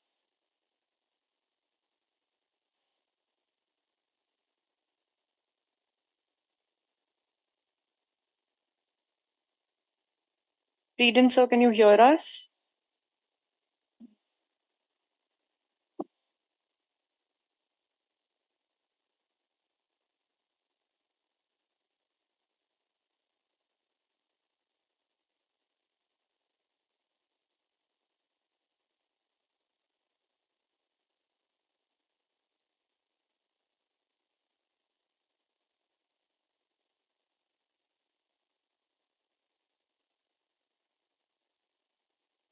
Yes, we call.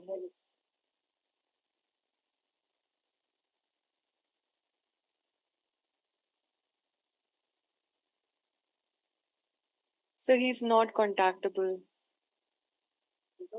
Switched off.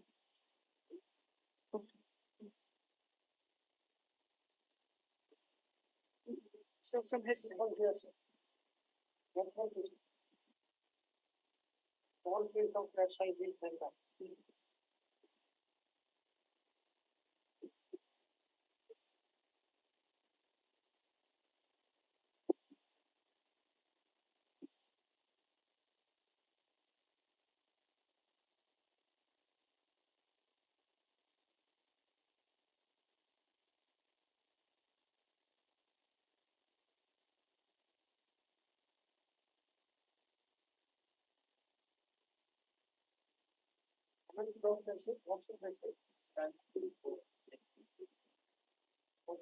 over.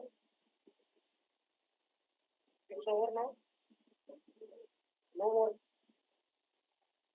So this is the last presentation.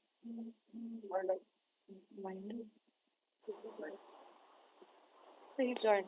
He's joined.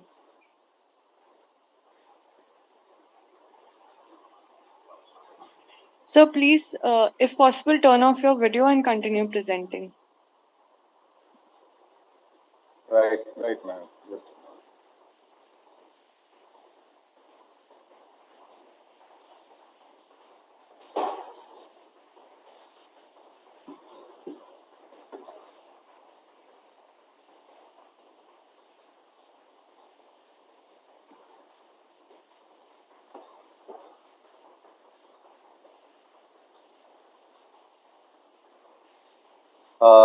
coming to the classification of metal matrix composites, we have different matrices as aluminum, magnesium, iron, and copper. And the reinforcements that normally we use are organic and inorganic type, with the fly ash and the redwood coming under the organic category. And under the inorganic category, we have oxides, nitrites, carbides, borides, and others.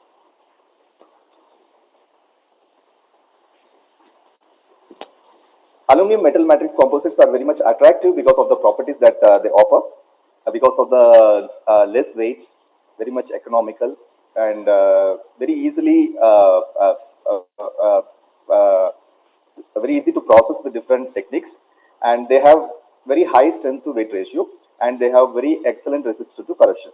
So the normal reinforcements that we go for are silicon carbide, alumina, boron nitride, boron carbide, and other organic reinforcements like fly ash. Now, after the reinforcements are incorporated into the materials, matrices, the properties that we get are improved thermal conductivity, abrasion, low density, high toughness, and higher fatigue endurance, machinability, resistance, creep resistance, and so on.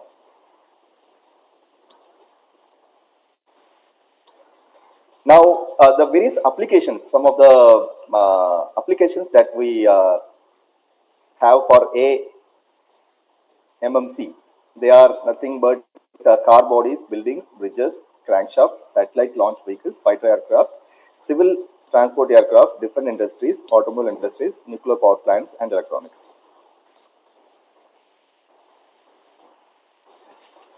The main advantage of incorporating lithium in aluminum metal matrix composites is that for every 1% addition of lithium into the matrices, we are able to achieve a decrease in density by 3% and 6% increase in elastic modulus and a good amount of strength also. Aluminum lithium are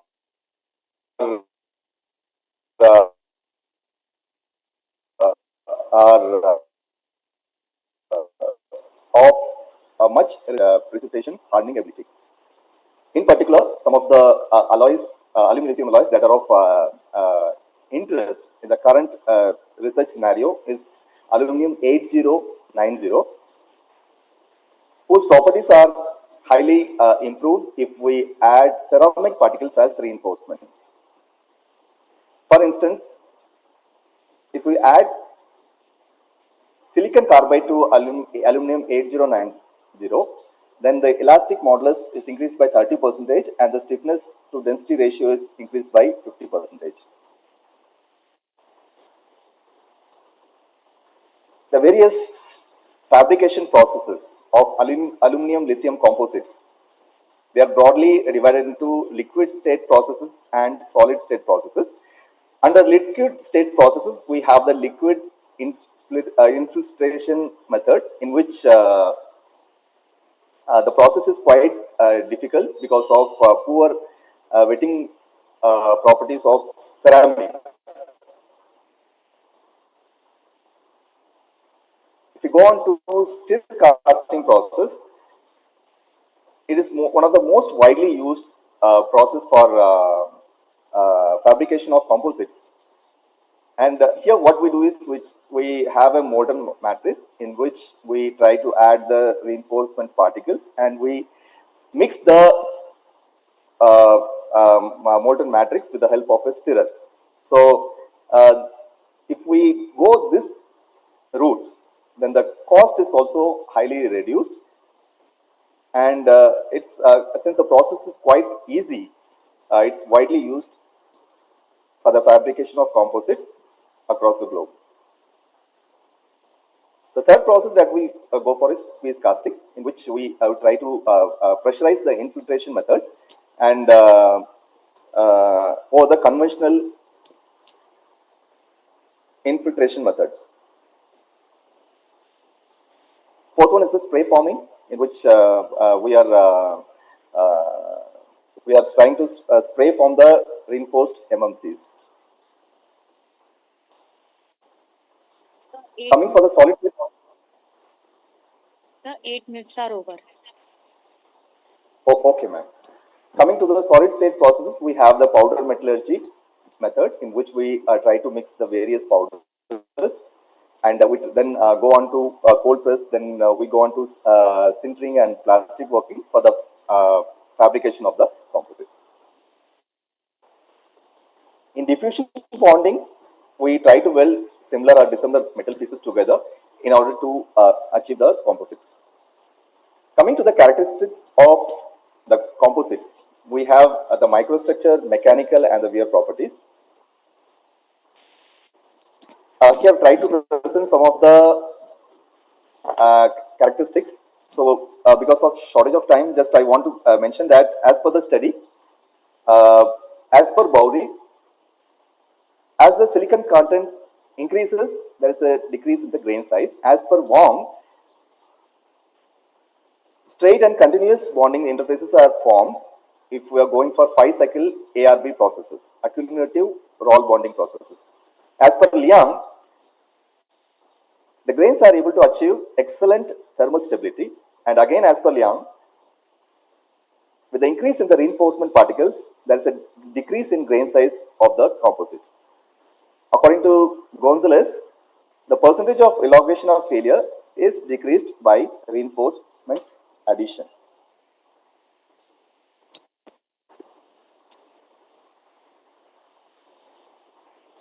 Coming to the mechanical properties, according to Bowry, as per the experimentation that was conducted, micro hardness and the tensile compressive strength was increased by the addition of reinforcements. According to Sun, if we add silicon carbide whiskers, then we could achieve specific increase in specific strength, increase in specific elastic modulus of the composite. Coming to the wear properties, according to Gonzalez, the temperature influences the wear rate more than that of the pressure.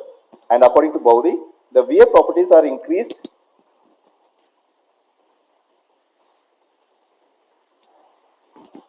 in case of the composite, which is more than the unreinforced alloy.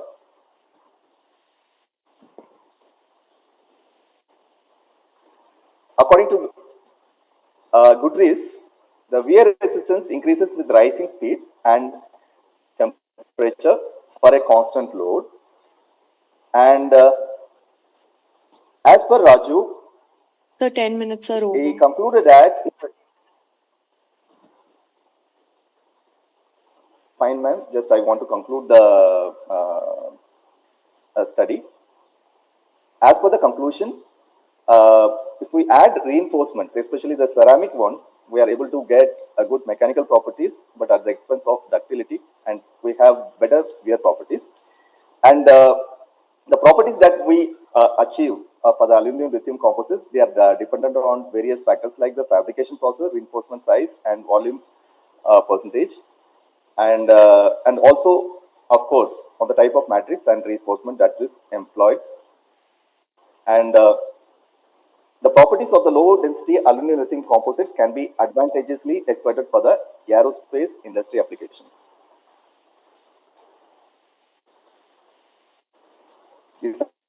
So we shall start with the question and answer. Yeah. Yes. Thank you for your talk. Are there some questions from the audience? Online, anybody? No, sir. Yeah. If not, then thank you, Mr. Daniel. Thank you for this talk. With this, we'll come to the conclusion of this session. Yes. Thank you so much. With this, we come to the conclusion of this technical session of day 2. I'd like to extend our gratitude to all the presenters, the audience, and the chair co-chair for moderating the session so well. Thank you all for actively participating and contributing to this insightful technical session. Your engagement and enthusiasm have made this event a grand success. I request everyone to join us for the valedictory ceremony and wishing everyone a great evening ahead.